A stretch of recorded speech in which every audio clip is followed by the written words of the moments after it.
Board പറയുന്നത്. ഇന്ത്യയിലെ മൂന്നാമത്തെ ഏറ്റവും വലിയ ഭൂവുടമസ്ഥരാണ് വഖഫ് ബോർഡ്.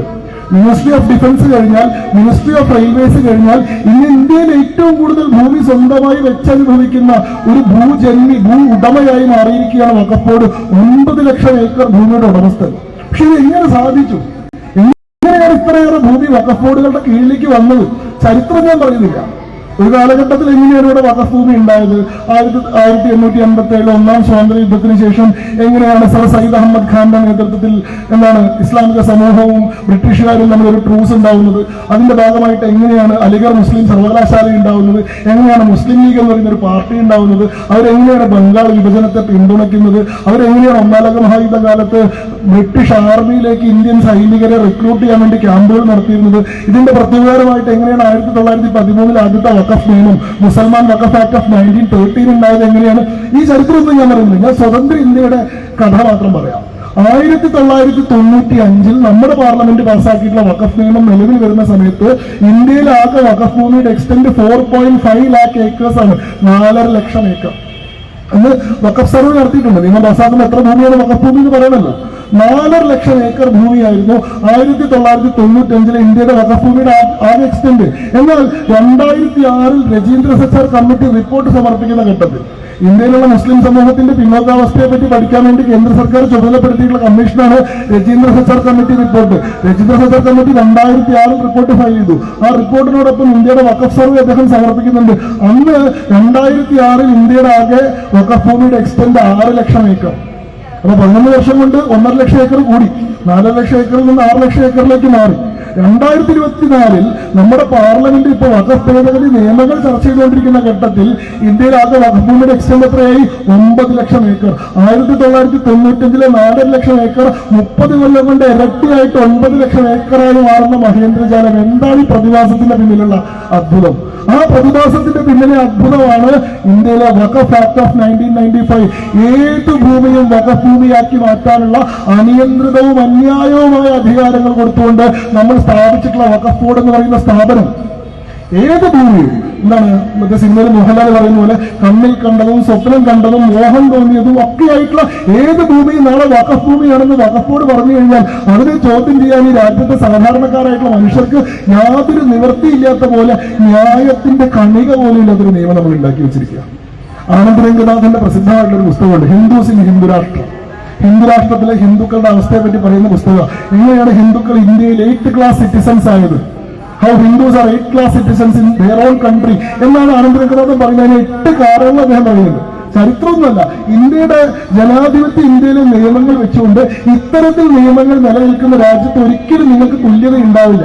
നിങ്ങൾ എപ്പോഴും സെക്കൻഡറി സിറ്റിസൺസ് മാത്രമായിരിക്കും. കാരണം നിങ്ങൾക്ക് മേലെ മറ്റുള്ളവരുടെ അവകാശങ്ങളെ അറക്കിട്ടുറപ്പിച്ചുകൊണ്ടും നിങ്ങളുടെ ഡൊമീനിയൻ സ്റ്റാറ്റസ് ഊന്നി പറഞ്ഞുകൊണ്ടും ഒരു ഇൻഫീരിയർ റേസ് ആണ്, ഒരു ഇൻഫീരിയർ ക്ലാസ് ആണെന്ന് നിങ്ങളെ ഓർമ്മിപ്പിക്കാൻ വേണ്ടി നമ്മുടെ ജനാധിപത്യ രാജ്യത്ത് നിർമ്മിക്കപ്പെട്ടിട്ടുള്ള നിയമങ്ങളെ ഉദ്ധരിച്ചുകൊണ്ട് അദ്ദേഹം പറയുക ഹിന്ദുസ് ഇൻ ഹിന്ദു രാഷ്ട്രീയം. അദ്ദേഹം പറയുന്ന മൂന്നാമത്തെ കാരണം, third reason, Waqf act of 1995 ആണ്. വഖഫ് ആക്ട് പോലെ ഒരു നിയമം പാസ്സാക്കിയുള്ള രാജ്യത്ത് നിങ്ങൾക്ക് ഒരിക്കലും തുല്യതയുള്ള പൗരന്മാരായി ജീവിക്കാൻ സാധിക്കില്ല. ആ നിയമം ഈ രാജ്യം പാസ്സാക്കിയപ്പോൾ തന്നെ നിങ്ങളുടെ ഭൂമി തട്ടിപ്പറിച്ചെടുക്കാനുള്ള അവകാശം നിയമപരമായി നിങ്ങൾ മറ്റൊരാൾക്ക് കൊടുത്തു കഴിഞ്ഞു. നമ്മൾ ആർട്ടിക്കിൾ 21 ഉണ്ടാക്കിയത് എന്തിനാ? പൗരന്റെ ജീവനും സ്വത്തും സംരക്ഷിക്കാൻ വേണ്ടി സ്റ്റേറ്റിനെ ചുമതലപ്പെടുത്തിക്കൊണ്ട ആ സ്റ്റേറ്റ് തന്നെ നിങ്ങളുടെ സ്വത്ത് തട്ടിപ്പറിച്ചെടുത്തിട്ട് മറ്റൊരാൾക്ക് കൊടുക്കാൻ നിയമപ്രകാരം ഡ്യൂ പ്രോസസ് ഓഫ് ലോ പ്രകാരം പാർലമെന്റ് ഒരു നിയമം പാസ്സാക്കിയിരിക്കുക. ആനന്ദരംഗനാഥൻ ഇതിൽ പറയുന്നൊരു തമാശയുണ്ട്. ഹിന്ദുസ് ഇൻ ഹിന്ദു രാഷ്ട്രീയം ഇന്ത്യയിൽ ജീവിക്കുന്ന ഒരു മനുഷ്യനെ സംബന്ധിച്ചിടത്തോളം 3 കാര്യങ്ങളിൽ മാത്രമേ ഉറപ്പുള്ളൂ. എന്താണ്? ഒന്ന്, ജനിച്ചതുകൊണ്ട് തീർച്ചയായിട്ടും നിങ്ങൾ മരിക്കും. മരിക്കാതിരിക്കാൻ നമുക്ക് സാധ്യമല്ല, ചിരഞ്ജീവികളല്ലല്ലോ ആരും. 2, അങ്ങനെ മരിക്കുന്നത് വരെ ജീവിക്കുന്നതിനിടെ എല്ലാ കാലത്തും നിങ്ങൾ നികുതി അടയ്ക്കേണ്ടി വരും. ആ കാര്യത്തിൽ നിങ്ങൾക്കൊരു ഇളവുമില്ല. 3, അങ്ങനെ മരണം വരെ നികുതി അടച്ച് ജീവിക്കുന്നതിനിടയിൽ എല്ലാ ദിവസവും അറിഞ്ഞോ അറിയാതെയോ നിങ്ങളൊരു വഖഫ് ഭൂമിയിലൂടെയെങ്കിലും സഞ്ചരിച്ചിരിക്കും. അത് നിങ്ങൾക്ക് ഒഴിവാക്കാൻ സാധ്യമല്ല. കാരണം നമ്മൾ കാണുന്ന ഏത് ഭൂമിയും വഖഫ് ഭൂമിയാണ്. പ്രസിദ്ധമായിട്ടുള്ള ഒരു തമാശയുണ്ട്, ഇന്ത്യയിൽ 2 തരം ഭൂമികളേ ഉള്ളൂ, ഇതിനോടൊക്കെ വഖഫായതും നാളെ വഖഫ് ആവേണ്ടതും. അങ്ങനെ 2 തരം ഭൂമിയാണ്. കാരണം ഏത് ഭൂമിയും വഖഫാക്കി മാറ്റാൻ സാധിക്കുന്ന. നിങ്ങൾ ആലോചിച്ച് നോക്കൂ, national capital region of Delhi, ഇന്ത്യയുടെ തലസ്ഥാനമാണല്ലോ, രാജ്യ തലസ്ഥാനം ഇന്ദ്രപ്രസ്ഥം. ആ നാഷണൽ ക്യാപിറ്റൽ റീജിയൻ ഓഫ് ഡൽഹിയുടെ 77% വഖഫ് ഭൂമിയാണ്. 77% ഓഫ് ഡൽഹി NCR. ഇന്ത്യയുടെ സുപ്രീം കോടതി നിൽക്കുന്ന ഭൂമി വഖഫ് ഭൂമിയാണ്. ഇന്ത്യയുടെ പാർലമെന്റ് നിൽക്കുന്ന ഭൂമി വഖഫ് ഭൂമിയാണ്.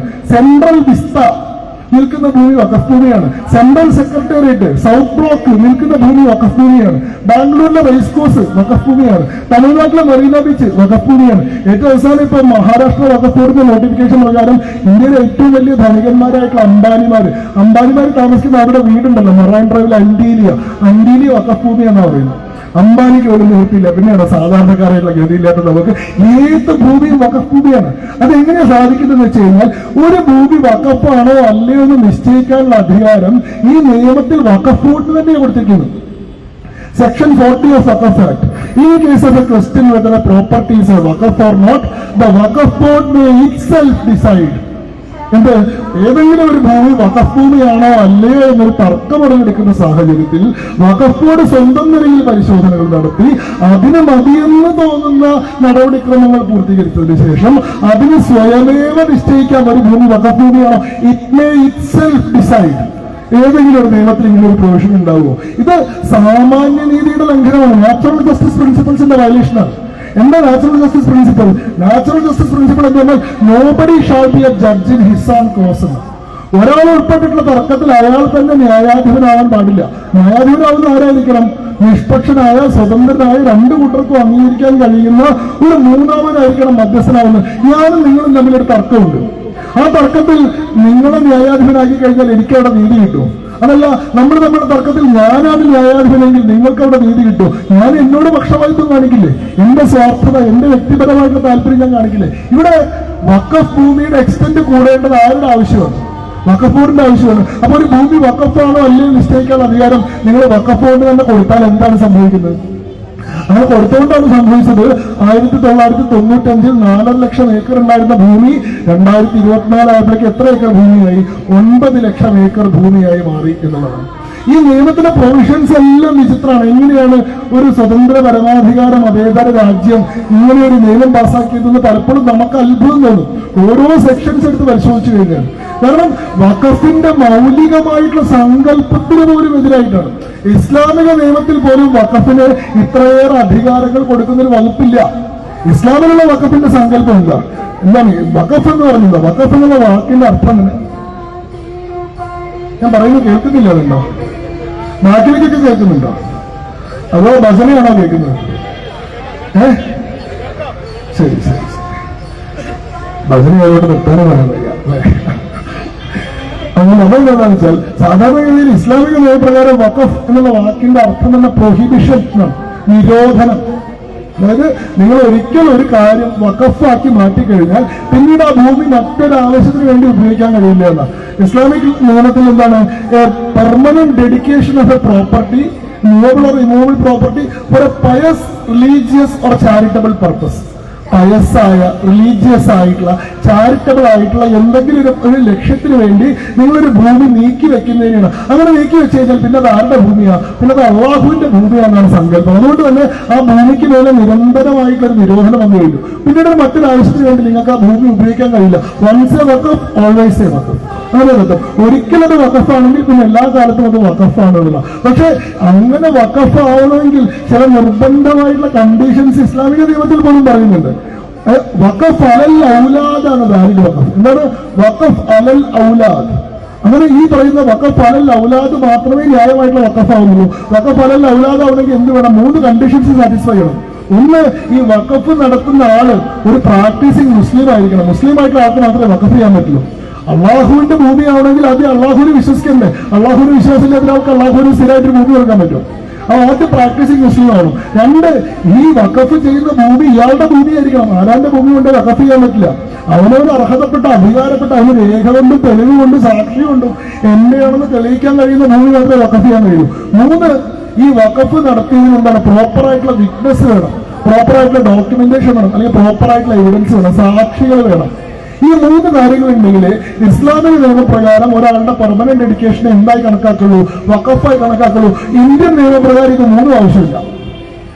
ഇസ്ലാമിന്റെ രാജാവിനേക്കാൾ വലിയ രാജഭക്തി എന്ന് പറഞ്ഞ പോലെ, മൂർത്തിയേക്കാൾ വലിയ ശാന്തി എന്ന് പറഞ്ഞ പോലെ, ഇസ്ലാമിക രാജ്യങ്ങളിലുള്ളതിനേക്കാൾ വലിയ വഖഫാണ് നമ്മൾ ഇന്ത്യയിൽ ഉണ്ടാക്കി വെച്ചിരിക്കുന്നത്. ഇന്ത്യയിലെ വഖഫ് പ്രകാരം നിങ്ങൾക്ക് വഖഫ് ചെയ്യണമെങ്കിൽ നിങ്ങൾ പ്രാക്ടീസിങ് മുസ്ലിം ആവേണ്ട ആവശ്യമില്ല. ഒരു ഹിന്ദു ആയിട്ടുള്ള ആള്, ഒരു ക്രിസ്ത്യൻ ആയിട്ടുള്ള ആള്, ഒരു പയസോ റിലീജിയസോ ചാരിറ്റബിളോ ആയിട്ടുള്ള പർപ്പസിന് വേണ്ടി നീക്കി വെക്കുന്ന ഭൂമിയെ നിങ്ങൾക്ക് വഖഫായി കണക്കാക്കാം. കാരണം എന്താ, എനി മുസ്ലിം എന്നല്ല നിയമത്തിൽ ഡിഫൈൻ ചെയ്യുന്നത്, എനി പേഴ്സൺ. 2013 അമെൻമെന്റ് പറയുന്നത് എനി പേഴ്സൺ. അതായത് നാളെ ഇപ്പൊ ഞാന് നിങ്ങൾക്ക് എല്ലാവർക്കും എന്താണ്, എല്ലാ സമൂഹത്തിനും ഗുണം ഉണ്ടാവട്ടെ, ഒരു അനാഥാലയം ഉണ്ടാക്കാനോ അല്ലെങ്കിൽ ഒരു അന്നദാന മണ്ഡലം ഉണ്ടാക്കാനോ വേണ്ടിയിട്ട് എന്റെ പൂർവിക സ്വത്തായിട്ടുള്ള ഭൂമി ഞാൻ നീക്കി വെച്ച് വിചാരിക്കുക. നാളെ വേണമെങ്കിൽ വഖഫ് ബോർഡിനെ ക്ലെയിം ചെയ്യാം അത് വഖഫ് ഭൂമിയാണെന്ന്. കാരണം എന്താ, എനി പേഴ്സൺ പയസോ റിലീജിയസോ ചാരിറ്റബിൾ ആയിട്ടുള്ള പർപ്പസിന് വേണ്ടി നീക്കി വെക്കുന്ന ഭൂമി ഈ നിയമപ്രകാരം വഖഫ് ഭൂമിയാണ്. അതിന് അയാളെ മുസ്ലിം ആവണമെന്നോ അയാൾക്ക് ഇസ്ലാമികമായിട്ടൊരു താല്പര്യം ഉണ്ടാവണമെന്നോ യാതൊരു നിർബന്ധമില്ല. അപ്പൊ നോൺ മുസ്ലിം ആയിട്ട് ആൾക്ക് വഖഫ് ചെയ്യാൻ സാധിക്കും എന്ന് പറയും. രണ്ട്, തനിക്ക് അർഹതപ്പെടാത്ത ഭൂമി ഒരാൾക്ക് വഖഫ് ചെയ്യാൻ സാധിക്കും. അതാണ് ഏറ്റവും വലിയ കൗതുകം. ഒരു ഭൂമി നിങ്ങൾക്ക് വഖഫ് ചെയ്യണമെങ്കിൽ ആ ഭൂമിയുടെ ഉടമസ്ഥൻ നിങ്ങളാവണമെന്ന് യാതൊരു നിർബന്ധമില്ല. വഖഫ് അലൽ ഔലാദിന് പറഞ്ഞ ഇന്ത്യൻ നിയമം സ്വന്തം നിലയിൽ വികസിപ്പിച്ചെടുത്ത, മറ്റേ സിനിമയില് ജഗദീഷ് ശ്രീകുമാർ പറയില്ലേ, നവരസങ്ങൾക്ക് പറഞ്ഞു ഞാൻ എന്റെ സ്വന്തം നിലയിൽ വികസിപ്പിച്ചെടുത്ത മറ്റു 3 രസങ്ങൾ കൂടി ഉണ്ട് എന്ന് പറഞ്ഞതുപോലെ ഈ പറയുന്ന അറേബ്യയിലെ പണ്ഡിതന്മാർ മുഴുവൻ ഉണ്ടാക്കിയെടുത്തിട്ടുള്ള വഖഫിന് പോരാണ്ട് ഇന്ത്യൻ പാർലമെന്റ് സ്വന്തം രീതിയിൽ വികസിപ്പിച്ചെടുത്ത മറ്റൊരു വഖഫ് കൂടി ഉണ്ട്. അതാണ് വഖഫ് ബൈ യൂസർ. വഖഫ് ആക്ടിലെ സെക്ഷൻ 2 പറയുന്നു വഖഫ് ബൈ യൂസർ. എന്താ, നിങ്ങൾക്ക് യാതൊരു അർഹതയില്ലാത്ത ഭൂമിയാണെങ്കിൽ പോലും ആ ഭൂമിയുടെ ഉടമസ്ഥതയുമായിട്ട് നിങ്ങൾക്ക് എന്താണ് കണ്ടാൽ കുളിക്കുന്ന ഒരു ബന്ധം പോലും ഇല്ലെങ്കിൽ പോലും നിങ്ങൾ നിരന്തരമായി മതപരമായ ഒരു ആവശ്യത്തിന് വേണ്ടി ആ ഭൂമി ഉപയോഗിക്കുകയാണെങ്കിൽ ആ ഉപയോഗം കൊണ്ട് നിങ്ങൾക്ക് ആ ഭൂമിക്ക് മേൽ അവകാശം സിദ്ധിക്കുകയും ആ അവകാശം നിങ്ങൾക്ക് വഖഫ് ചെയ്യാൻ സാധിക്കുകയും ചെയ്യും. അതാണ് വഖഫ് ബൈ യൂസർ. യൂസേജ് കൊണ്ട് നിങ്ങൾക്ക് വഖഫ് ചെയ്യാൻ സാധിക്കും. ഏറ്റവും ചുരുക്കി പറഞ്ഞാൽ പുത്തരിക്കണ്ടം മൈതാനിൽ പോയിട്ട് 15 ദിവസം നിങ്ങൾ നിസ്കാരം നടത്തുകയാണെങ്കിൽ 16ാം ദിവസം നിങ്ങൾക്ക് പുത്തരിക്കണ്ടം മൈതാനി വഖഫ് ചെയ്യാം. ഈ മുതലക്കുളം മൈതാനിയൊക്കെ അറിയില്ല, വഖഫ് ചെയ്തിട്ടോ എന്ന് എനിക്ക് അറിയില്ല. അടുത്ത പരിപാടി നടത്താൻ വേണ്ടി പെർമിഷൻ ചോദിക്കുമ്പോഴായിരിക്കും വഖഫ് ബോർഡിനകത്ത് NOC എടുക്കണമെന്ന് പറയുന്നത്. അങ്ങനെ ചെയ്യാൻ പറ്റും. കാരണം സുപ്രീം കോടതി നിൽക്കുന്ന ഭൂമി വഖഫായില്ലേ, പാർലമെന്റ് നിൽക്കുന്ന ഭൂമി വഖഫായില്ലേ. ഈ ഭൂമിയൊക്കെ എന്താണ് വഖഫാവെന്ന് കണ്ടറിയണം. കാരണം വഖഫ് ബൈ യൂസർ പാർലമെന്റ് ഉണ്ടാക്കിയിട്ടുള്ള നിയമത്തിൽ പറയുന്നത് നിങ്ങൾക്ക് അർഹതയില്ലാത്ത ഭൂമി മതപരമായ ആവശ്യത്തിന് വേണ്ടി നിങ്ങൾ നിരന്തരമായിട്ട് ഉപയോഗിച്ചാൽ ആ ഉപയോഗം കൊണ്ട് നിങ്ങൾക്ക് ആ ഭൂമിക്ക് മേൽ അവകാശം സിദ്ധിക്കുകയും ആ അവകാശം നിങ്ങൾക്ക് വഖഫ് ചെയ്യാൻ സാധിക്കുകയും ചെയ്യും. അപ്പൊ 2ാമത്തെ കണ്ടീഷനും പോയി. ഈ 3ാമത്തെ കണ്ടീഷൻ എന്താ, സാക്ഷി വേണം, തെളിവ് വേണം. ഇന്ത്യൻ നിയമം 1955 നമ്മൾ ഇന്ത്യൻ പാർലമെന്റ് പാസ്സാക്കിയിട്ടുള്ള നിയമത്തിൽ സെക്ഷൻ 4 പറയുകയാണ് waqf shall remain valid even if the original dedication is lost. ഒരു വഖഫ് അതിൻ്റെമായി ബന്ധപ്പെട്ട രേഖകൾ നഷ്ടപ്പെട്ടു പോയി എന്നതുകൊണ്ട് വഖഫ് അല്ലാതാവുന്നില്ല, രേഖയില്ലാതെയും വഖഫ് ആവാം. അറിവ് പറഞ്ഞാൽ മതി, 100 കൊല്ലം മുമ്പ് എന്റെ ഉപ്പുപ്പ വഖഫ് ചെയ്തതാണെന്നൊരു സംശയമുണ്ട് എന്ന് പറഞ്ഞാൽ വഖഫായി. രേഖയൊന്നും കൊണ്ടുവരേണ്ട, യാതൊരു ബാധ്യതയില്ല. നിങ്ങൾ മുനമ്പത്തെ കാര്യം നോക്ക്, മുനമ്പത്തെ ഭൂമി എങ്ങനെയാണ് വഖഫ് ഭൂമിയായത്? 1901 ഗുജറാത്തിൽ നിന്ന് കച്ചവടത്തിന് വേണ്ടി കേരളത്തിലേക്ക് വന്നിട്ടുള്ള കച്ചി തോമൻ വിഭാഗത്തിൽപ്പെടുന്ന ഹനഫി മുസ്ലിം സ്കൂളിൽ പെടുന്ന ഈ പറയുന്ന സത്താർ സേട്ട് എന്ന് പറയുന്ന ആൾക്ക് തിരുവിതാംകൂർ മഹാരാജാവിന്റെ ദിവാനായിരുന്ന ആള് കൃഷിയുടെ ആവശ്യാർത്ഥം 404 ഏക്കർ ഭൂമി പാട്ടത്തിന് കൊടുത്തു. സ്വന്തം കൊടുത്തല്ല കേട്ടോ, പൈസ മേടിച്ചിട്ട് തീരാധാരം കൊടുത്തതല്ല, പാട്ടത്തിന് കൊടുത്തു കൃഷി ചെയ്യാൻ വേണ്ടിയിട്ട്. ഇയാൾ ഈ ഭൂമിയിൽ കൃഷി ചെയ്തോ ഇല്ലയോ എന്നുള്ളത് അറിയില്ല. ഈ 404 ഏക്കർ ഭൂമി ഇപ്പോൾ അവിടെ നിലനിൽക്കുന്നുമില്ല. നിങ്ങൾക്കറിയാം വൈപ്പിന്റെ സ്വഭാവം ഓരോ വർഷം തോറും കടൽ കയറി വരുന്ന സ്ഥലമാണ്. ഇതിൽ ഏതാണ്ട് 222 ഏക്കർ ഭൂമി കടലെടുത്ത് നഷ്ടപ്പെട്ടു പോയി എന്ന് കേരളത്തിന്റെ റവന്യൂ ഡിപ്പാർട്ട്മെന്റ് സർക്കാരിന് കൊടുത്തിട്ടുള്ള സത്യാംഗൂലം ഇപ്പൊ പുറത്തു വന്നിട്ടുണ്ട്. അപ്പൊ ആ ഭൂമിയൊന്നും ഇപ്പൊ അവിടെ ഇല്ല. പക്ഷേ 1948 ഈ സത്താർ സേട്ടിന്റെ അനന്തരാവകാശിയാണെന്ന് പറയപ്പെടുന്ന, ഇയാളുടെ പേരക്കുട്ടിയായിരുന്ന ജുമൈല ബീഗത്തിന്റെ ഭർത്താവാണെന്ന് പറയപ്പെടുന്ന ഒരു സിദ്ദിഖ് സേട്ട്, ഈ സിദ്ദിഖ് സേട്ട് ഈ ഭൂമി എന്ത് ചെയ്യാണ്, അയാളിത് വഖഫ് ചെയ്യാണ്. അയാൾ ആദ്യം സബ് രജിസ്ട്രാർ ഓഫീസർ പോയിട്ട് ഇയാളുടെ സ്വന്തം പേരിലേക്ക് ഈ ഭൂമി മാറ്റി. എന്നിട്ട് 1950 ഇയാൾ ഫാറൂഖ് കോളേജിൽ ഇത് വഖഫിന് കൊടുത്തു. അതൊരു ശരിക്കുള്ള വഖഫാണോ അല്ലേ എന്നൊരു നിയമപരമായിട്ടുള്ള പ്രശ്നമാണ്. കാരണം എന്താ, ഇയാൾ കൊടുത്തിട്ടുള്ള ആധാരത്തിൽ തന്നെ 2 കാര്യങ്ങൾ പറയുന്നുണ്ട്. ഒന്ന്, എന്തെങ്കിലും കാരണവശാൽ ഫാറൂഖ് കോളേജ് ഇത് വിദ്യാഭ്യാസ സ്ഥാപനത്തിന്റെ ആവശ്യത്തിന് വേണ്ടി ഉപയോഗിക്കുന്നില്ലെങ്കിൽ ഈ ഭൂമി എനിക്കോ എന്റെ അനന്തരാവകാശികൾക്കോ തിരിച്ചു കിട്ടും, ഞങ്ങളിലേക്ക് മടങ്ങി വരും, റിവേർട്ട് ചെയ്യും എന്ന് പറയുന്നുണ്ട്. അങ്ങനെ ചെയ്യാൻ പറ്റില്ല വഖഫാണെങ്കിൽ. Waqf cannot be condition. അത് കണ്ടീഷൻ വെച്ചുകൊണ്ട് നിങ്ങൾക്ക് ഒരിക്കലും വഖഫ് ചെയ്യാൻ കഴിയില്ല. കാരണം എന്താ, once a waqf always a waqf. നിങ്ങൾ ഒരിക്കൽ വഖഫ് ചെയ്താൽ പിന്നെ അത് എല്ലാ കാലത്തും വഖഫാണ്, പെർമനന്റ് ഡെഡിക്കേഷൻ ആണ്. അപ്പൊ ഇത് ഫറൂഖ് കോളേജിന് കൊടുക്കുന്ന സമയത്ത് ഇത് സ്ഥിരമായിട്ടുള്ള ഡെഡിക്കേഷൻ ആക്കണമെന്നുള്ള ഇന്റൻഷൻ, അങ്ങനത്തെ ഒരു ഉദ്ദേശം ഈ പറയുന്ന സിദ്ദിഖ് സേട്ടിന് പോലും ഉണ്ടായിരുന്നില്ല. 2, ഇന്ന് ക്രയവിക്രയാധികാരം, ഫാറൂഖ് കോളേജിന് വേണമെങ്കിൽ ഇത് ക്രയവിക്രയം ചെയ്യാനുള്ള അധികാരം ഉണ്ട് എന്നും ഈ ഡീഡിൽ പറയുന്നുണ്ട്. അപ്പൊ അത് വഖഫാണോ അല്ലയോ എന്നൊരു നിയമപരമായിട്ടുള്ള പ്രശ്നം ഇത് ബഹുമാനപ്പെട്ട ഹൈക്കോടതി തീരുമാനിക്കട്ടെ, ഞാൻ ഇടയിൽ കയറുന്നില്ല. പക്ഷേ പാട്ടത്തിലിന്റെ ഭൂമിയെങ്കിലും ഒരാൾ വഖഫ് കൊടുക്കുകയാണെന്ന് ചോദിക്കാനോ? സ്വന്തം ഭൂമിയല്ലല്ലോ, അവരവന് കിട്ടിയതല്ലല്ലോ, കാശ് കൊടുത്ത് മേടിച്ചിട്ടില്ലല്ലോ. 1901 തിരുവിതാംകൂർ മഹാരാജാവ് പാട്ടത്തിന് കൊടുത്തു. 1947 ഇന്ത്യക്ക് സ്വാതന്ത്ര്യം കിട്ടി. സ്വാതന്ത്ര്യം കിട്ടിയോടുകൂടി ജനാധിപത്യം ഇന്ത്യ നിലവിൽ വന്നു. പിന്നെ തിരുവിതാംകൂർ മഹാരാജാവ് എന്ന് പറയുന്ന ഓഫീസ് നിലനിൽക്കുന്നില്ല. തിരുവിതാംകൂർ മഹാരാജാവിന്റെ സ്വത്തായിരുന്ന ഭൂമി മുഴുവൻ സ്റ്റേറ്റിന്റെ സ്വത്തായി മാറി, സർക്കാരിന്റെ സ്വത്തായി മാറി. അപ്പൊ ഈ പാട്ടഭൂമി സർക്കാർ സ്വത്തായില്ലേ? 1947 സർക്കാരിന്റെ സ്വത്തായിട്ടുള്ള ഭൂമി എങ്ങനെയാണ് 1950 സിദ്ദിഖ് സൈറ്റ് വഖഫ് ചെയ്യുന്നത്? ഇന്ത്യൻ നിയമപ്രകാരം ചെയ്യാം എന്ന് മാത്രമേ അതിൽ പറയുള്ളൂ. കാരണം നിങ്ങൾക്ക് വഖഫ് ചെയ്യുകയാണെങ്കിൽ ഭൂമി നിങ്ങളുടെ സ്വന്തമായിരിക്കണം എന്ന് യാതൊരു തെളിവ് നിർബന്ധമില്ല. അതിന് സാക്ഷികളോ തെളിവുകളോ രേഖകളോ വേണമെന്ന് യാതൊരു നിർബന്ധമില്ല. അന്ന് അങ്ങനെ ചെയ്തിട്ടുണ്ട് എന്നൊരു വാക്കുകൊണ്ട് മാത്രം ഭൂമികൾ വഖഫായി മാറുകയാണ്. അപ്പോ ഇങ്ങനെ ഒരു വിചിത്രമായിട്ടുള്ള നിയമം വെച്ചുകൊണ്ടാണ് നമ്മൾ ഈ രാജ്യത്തെ വഖഫ് ഭൂമിയുടെ എക്സ്റ്റന്റ് പരിശോധിച്ചുകൊണ്ടിരിക്കുന്നത്. ഇതിലെ ഏറ്റവും പ്രധാനപ്പെട്ട 1995 മുതൽ നിരന്തരമായി സംഘർഷങ്ങളും തർക്കങ്ങളും ഉടലെടുക്കുന്ന ഒരു വകുപ്പാണ് ഇന്നത്തെ സെക്ഷൻ 40.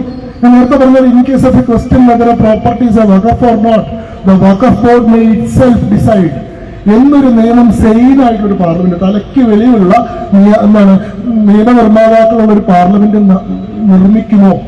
എങ്ങനെ അത് സാധിച്ചു? നിങ്ങളും ഞാനും നമ്മളൊരു തർക്കം ഉണ്ടായി കഴിഞ്ഞാൽ ആ തർക്കത്തിലെ തീർപ്പ് കൽപ്പിക്കാൻ എനിക്ക് തന്നെ അധികാരം ഉണ്ടായിരിക്കും എന്ന് പറയുന്നൊരു നിയമം എങ്ങനെയാണ് ഒരു നീതിയുക്തമായിട്ടുള്ള നിയമമാവുന്നത്?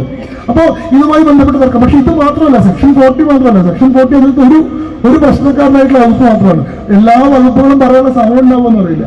കാരണം ദീർഘമായി പറയേണ്ടതാണ്. 108 സെക്ഷനുകളുള്ള ഒരു പഠന സാമഗ്രിയാണ് ഈ നിയമം. എല്ലാവരും എങ്ങനെ ഒരു നിയമം ഉണ്ടാക്കരുത് എന്ന് മനസ്സിലാക്കാൻ വേണ്ടി എല്ലാവരും നിർബന്ധമായിട്ട് വായിച്ചിരിക്കേണ്ട ഒരു വളരെ കോമഡി നിറഞ്ഞ നിയമമാണിത്. ഇത് ഓരോ സെക്ഷൻസ് എടുത്തു കഴിഞ്ഞാൽ ഇപ്പൊ സെക്ഷൻ 5 ഞാൻ ചിലത് മാത്രം പറയാം.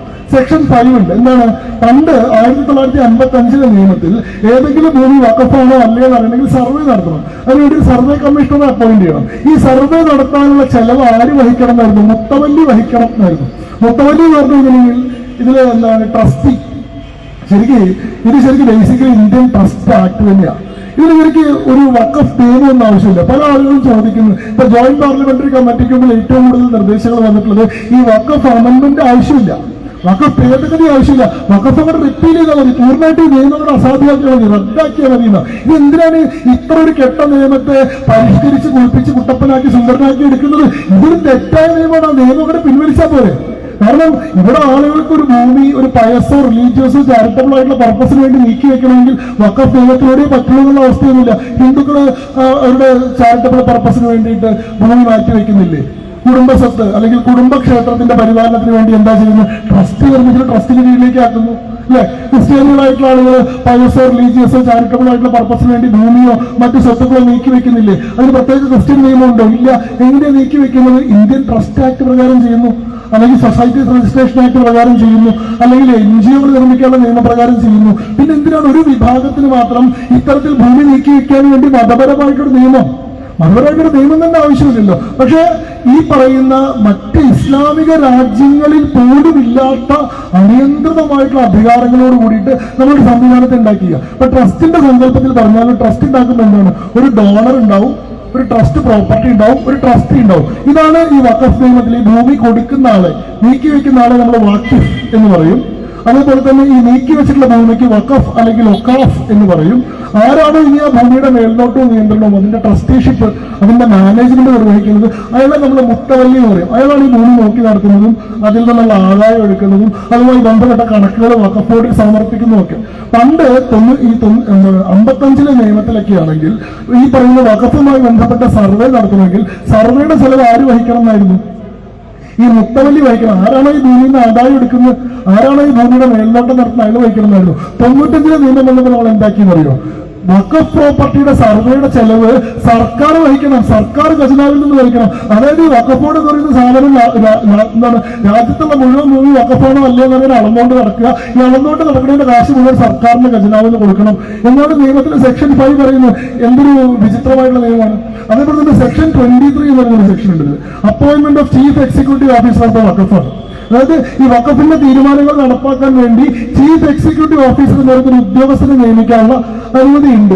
ഈ ചീഫ് എക്സിക്യൂട്ടീവ് ഓഫീസർക്ക് കൊടുത്തിട്ടുള്ള അധികാരങ്ങൾ കേട്ട് കഴിഞ്ഞാൽ രാജ്യത്തിന്റെ പ്രസിഡന്റിനും വൈസ് പ്രസിഡന്റിനും ഒക്കെ കോംപ്ലക്സ് അടിക്കും.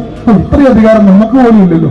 കുറച്ച് ചെള്ളായി പോയോ ഞാനെന്ന് രാഷ്ട്രപതിക്ക് തോന്നുന്നു. അത്രയേറെ അധികാരങ്ങൾ കൊടുത്തിട്ടാണ് നിങ്ങൾ ചീഫ് എക്സിക്യൂട്ടീവ് ഓഫീസർ ഉണ്ടാക്കിക്കുന്നത്. സെക്ഷൻ 27 തൊട്ട് 30 വരെ എടുത്ത് വായിച്ചാൽ മതി. Section 27 power to inspect any property. അയാൾക്ക് വകുപ്പാണോ അല്ലെന്ന് സംശയം തോന്നുന്ന ഏത് പ്രോപ്പർട്ടിയും ഒരാളുടെ അനുവാദം ഇല്ലാണ്ട് അയാൾക്ക് കയറി പരിശോധിക്കാനുള്ള അധികാരമുണ്ട്. Power to inspect any property. അത് പ്രൊട്ടക്റ്റഡ് മോണുമെന്റ് ആയിക്കോട്ടെ, ആർക്കിയോളജിക്കൽ സർവേയുടെ നിയന്ത്രണത്തിലുള്ള പ്രൊട്ടക്റ്റഡ് മോണുമെന്റ് ആയിക്കോട്ടെ, അത് റിലീജിയസ് ആയിട്ടുള്ള പ്ലേസ് ആയിക്കോട്ടെ, ഹിന്ദുക്കൾ ആരാധനാപൂർവ്വം സമീപിക്കുന്ന ഒരു ക്ഷേത്രമായിക്കോട്ടെ, ക്രിസ്ത്യാനികൾ അവരുടെ ആരാധനയ്ക്ക് വേണ്ടി സമീപിക്കുന്ന ഒരു പള്ളി ആയിക്കോട്ടെ, അതിലുള്ള ഒരു സ്വകാര്യ വ്യക്തിയുടെ പ്രൈവറ്റ് പ്രോപ്പർട്ടി ആയിക്കോട്ടെ, അല്ലെങ്കിൽ കരമടച്ച് ജീവിക്കുന്ന വസ്തു ആയിക്കോട്ടെ, ഈ പറയുന്ന സിഇഒക്ക് സെക്ഷൻ 27 പ്രകാരം power to inspect any property. Section 28 power to call for the records related to any property. ഏത് രേഖയും വിളിച്ചു വരുത്താനുള്ള അധികാരം. അത് വഖഫാണോ അല്ലേ എന്നൊരു സംശയം എടുക്കുന്ന സാഹചര്യത്തിൽ ആ ഭൂമിയുമായി ബന്ധപ്പെട്ട രേഖകൾ, അത് സർക്കാർ രേഖകളായിക്കോട്ടെ സ്വകാര്യ രേഖകളായിക്കോട്ടെ, വിളിച്ചു വരുത്താനുള്ള അധികാരം. അയാളൊരു രേഖ ആവശ്യപ്പെട്ട് കഴിഞ്ഞാൽ 15 ദിവസത്തിനുള്ളിൽ അയാൾക്ക് മുമ്പിൽ രേഖകൾ സമർപ്പിച്ചിരിക്കണം. സെക്ഷൻ 29 അത് കേട്ട് കഴിഞ്ഞാലാണ് തമാശ. Power to issue directions to the district magistrate. ഇത് ജില്ലാ കളക്ടർക്ക് നിർദ്ദേശങ്ങൾ കൊടുക്കാനുള്ള അധികാരം. ജില്ലാ കളക്ടർക്ക് മുകളിലാണ് നമ്മൾ വഖഫ് ബോർഡിന്റെ ചീഫ് എക്സിക്യൂട്ടീവ് ഓഫീസർ വെച്ചിട്ടുള്ളത്. അങ്ങനെയാണെങ്കിൽ ഇയാൾ ജില്ലാ കളക്ടർക്ക് മേലെ റാങ്കുള്ള ആളാണോ? അല്ല. ഈ സിഇഒയുടെ യോഗ്യതകൾ പറയുന്നുണ്ട് സെക്ഷൻ 24. എന്താ സിഇഒയുടെ യോഗ്യത? സിഇഒയുടെ യോഗ്യത എന്ന് പറഞ്ഞാൽ സർക്കാരിൽ സെക്രട്ടറി റാങ്കിലുള്ള ഒരു മുസ്ലിം ഉദ്യോഗസ്ഥൻ. മതേതര രാജ്യത്ത് നമ്മൾ ഉണ്ടാക്കി വെച്ചിട്ടുള്ള നിയമമാണ് ഒരു ഉദ്യോഗസ്ഥനെ അപ്പോയിന്റ് ചെയ്യാൻ വേണ്ടിയിട്ട്. സർക്കാരിലെ സെക്രട്ടറിയുടെ റാങ്കിലുള്ള ഒരു മുസ്ലിം ഉദ്യോഗസ്ഥൻ. സർക്കാരിൽ സെക്രട്ടറിയുടെ റാങ്കിൽ മുസ്ലിം ഉദ്യോഗസ്ഥൻ ഇല്ലെങ്കിലോ കുഴപ്പമില്ല, അണ്ടർ സെക്രട്ടറിയുടെ റാങ്കിൽ മതി.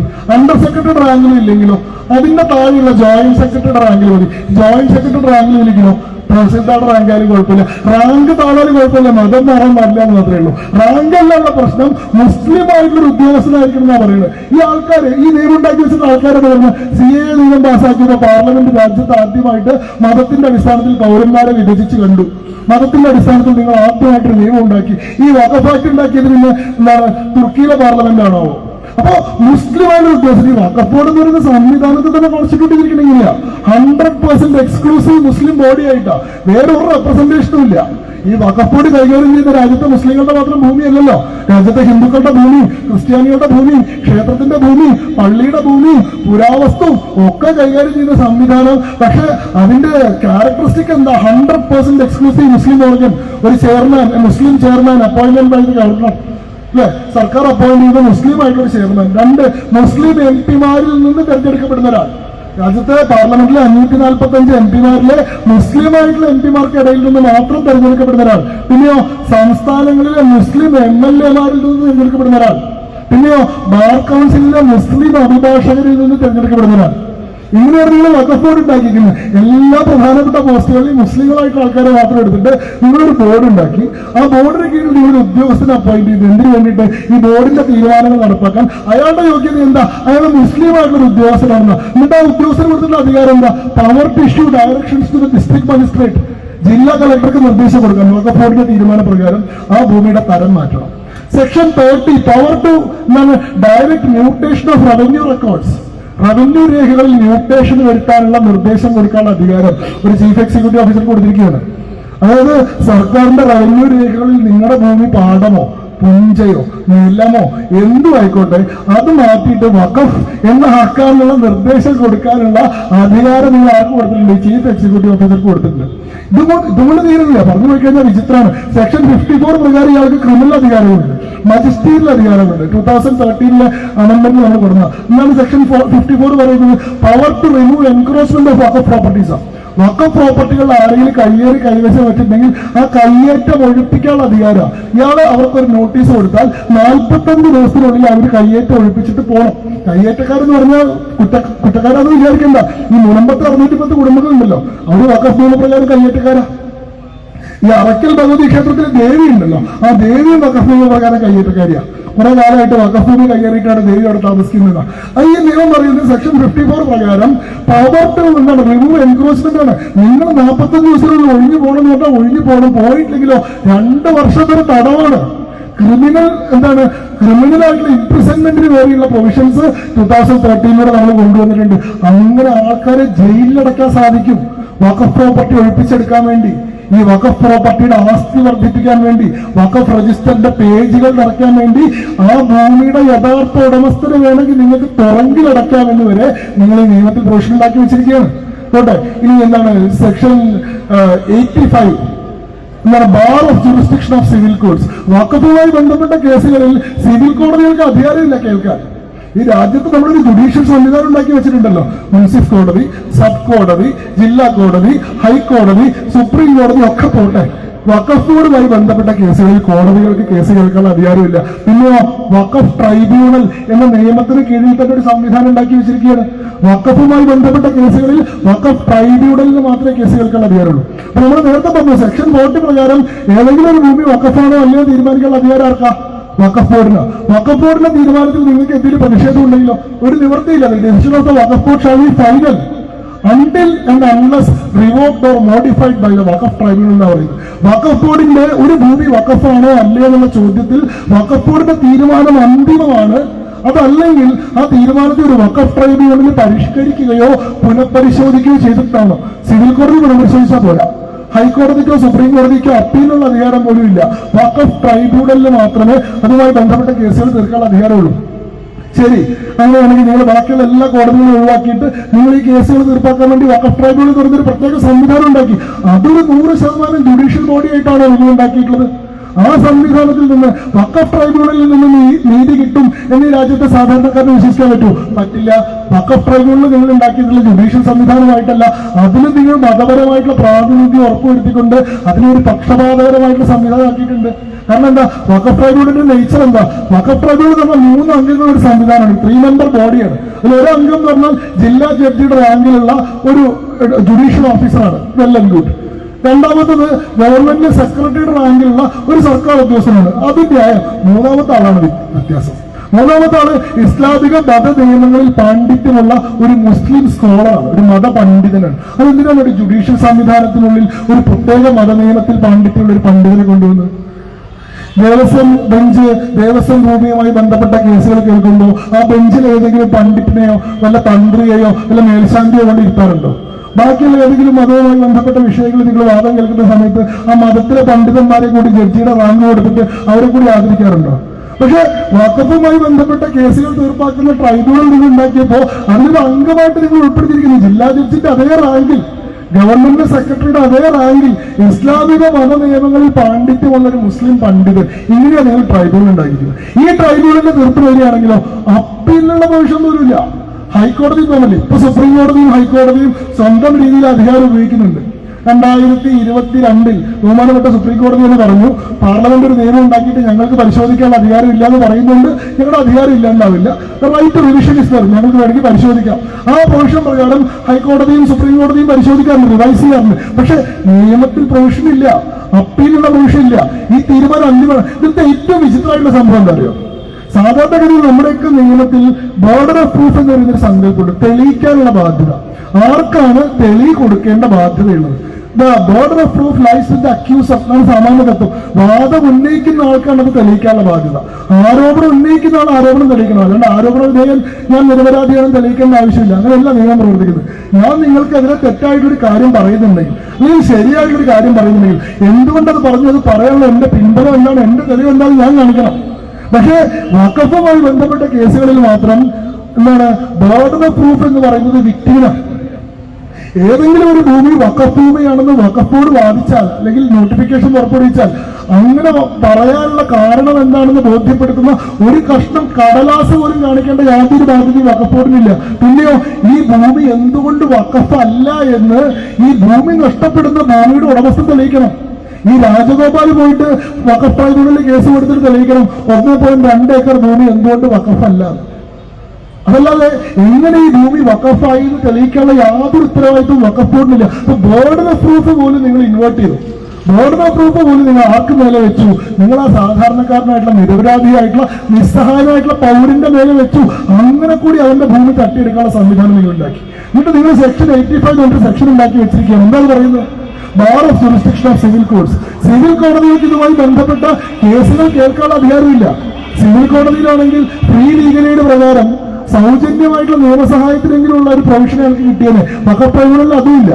അതേപോലെ സെക്ഷൻ 90 എന്താ പറയുന്നത്? Waqf board shall be a necessary party in all proceedings related to waqf. വഖഫുമായി ബന്ധപ്പെട്ട എല്ലാ കേസുകളിലും വഖഫ് ബോർഡ് ഒരു നിർബന്ധിത കക്ഷിയാണ് എന്ന് പറയുന്നത്. അതുകൊണ്ട് എന്താ സംഭവിക്കുന്നത് അറിയോ? നിങ്ങളെ പോരാട്ടം പോലും അന്യായമാക്കുകയാണ്. ഈ രാജഗോപാൽ എന്ന് പറയുന്ന 1.5 ഏക്കർ ഭൂമി നഷ്ടപ്പെടുന്ന സാധാരണക്കാരനായിട്ടുള്ള കർഷകൻ, ഇയാൾ ആരോടാണ് പോരാടേണ്ടത്? ഇയാൾ പോരാടേണ്ടത് രാജ്യത്തെ 3ാമത്തെ ഏറ്റവും വലിയ ഭൂവുടമസ്ഥനായിട്ടുള്ള 9 ലക്ഷം ഏക്കർ ഭൂമിയുടെ ജന്മിയായിട്ടുള്ള 1.2 ലക്ഷം കോടി രൂപ മൂല്യം വരുന്ന ഭൂമിയുടെ ഉടമസ്ഥനായിട്ടുള്ള വഖഫ് ബോർഡ് എന്ന് പറയുന്ന സർവ്വവിധ സന്നാഹങ്ങളുള്ള സംവിധാനത്തോടാണ്.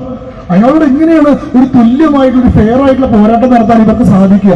ഇയാൾ വഖഫ് ട്രൈബ്യൂണലിൽ പോയി കേസ് നടത്തി, ഇയാളുള്ളതെല്ലാം വിറ്റ് ഇവർക്ക് കേസ് നടത്തി വിചാരിക്കുക, അനുകൂലമായിട്ടുള്ള വിധി കിട്ടിയെന്ന് സങ്കല്പിക്കുക. വഖഫ് ട്രൈബ്യൂണലിൽ നിന്ന് വഖഫ് ബോർഡ് നിർബന്ധിത കക്ഷിയാണ്, വഖഫ് ബോർഡ് പാർട്ടിയാണ്. വഖഫ് ബോർഡ് ഹൈക്കോടതി പോയില്ലേ? നേരത്തെ പറഞ്ഞ റിവിഷന്റെ അധികാരം ഉപയോഗിച്ചുകൊണ്ട് ഒരു ഹൈക്കോടതി പോകും. രാജഗോപാൽ എന്ത് ചെയ്യും? അവർക്ക് ഹൈക്കോടതി പോകാൻ സാധിക്കും. പോട്ടെ, അയാൾ നാട്ടുകാരിൽ നിന്നും കൂടി കടം മേടിച്ചിട്ട് ഇല്ലാത്ത കടമൊക്കെ പെരുക്കിയിട്ട് അയാൾ ഹൈക്കോടതി പോയി കേസ് നടത്തി അവസാനം ഹൈക്കോടതി അവർക്ക് വിധിയിട്ട് വിചാരിക്കുക. വഖഫ് ബോർഡ് എന്ത് ബുദ്ധിമുട്ടാണുള്ളത്? അവർ സുപ്രീം കോടതിയിൽ മിനിറ്റുകൾക്ക് ലക്ഷങ്ങൾ മേടിക്കുന്ന കപിൽ സിബലിനെയോ അല്ലെങ്കിൽ രാം ജെഠ്മലാലിനെ കൊണ്ടുവന്ന് കേസ് നടത്തില്ലേ? ഒരു സുപ്രീം കോടതി പോയില്ലേ? രാജഗോപാലിനെ പോകാൻ പറ്റുമോ സുപ്രീം കോടതിയിൽ?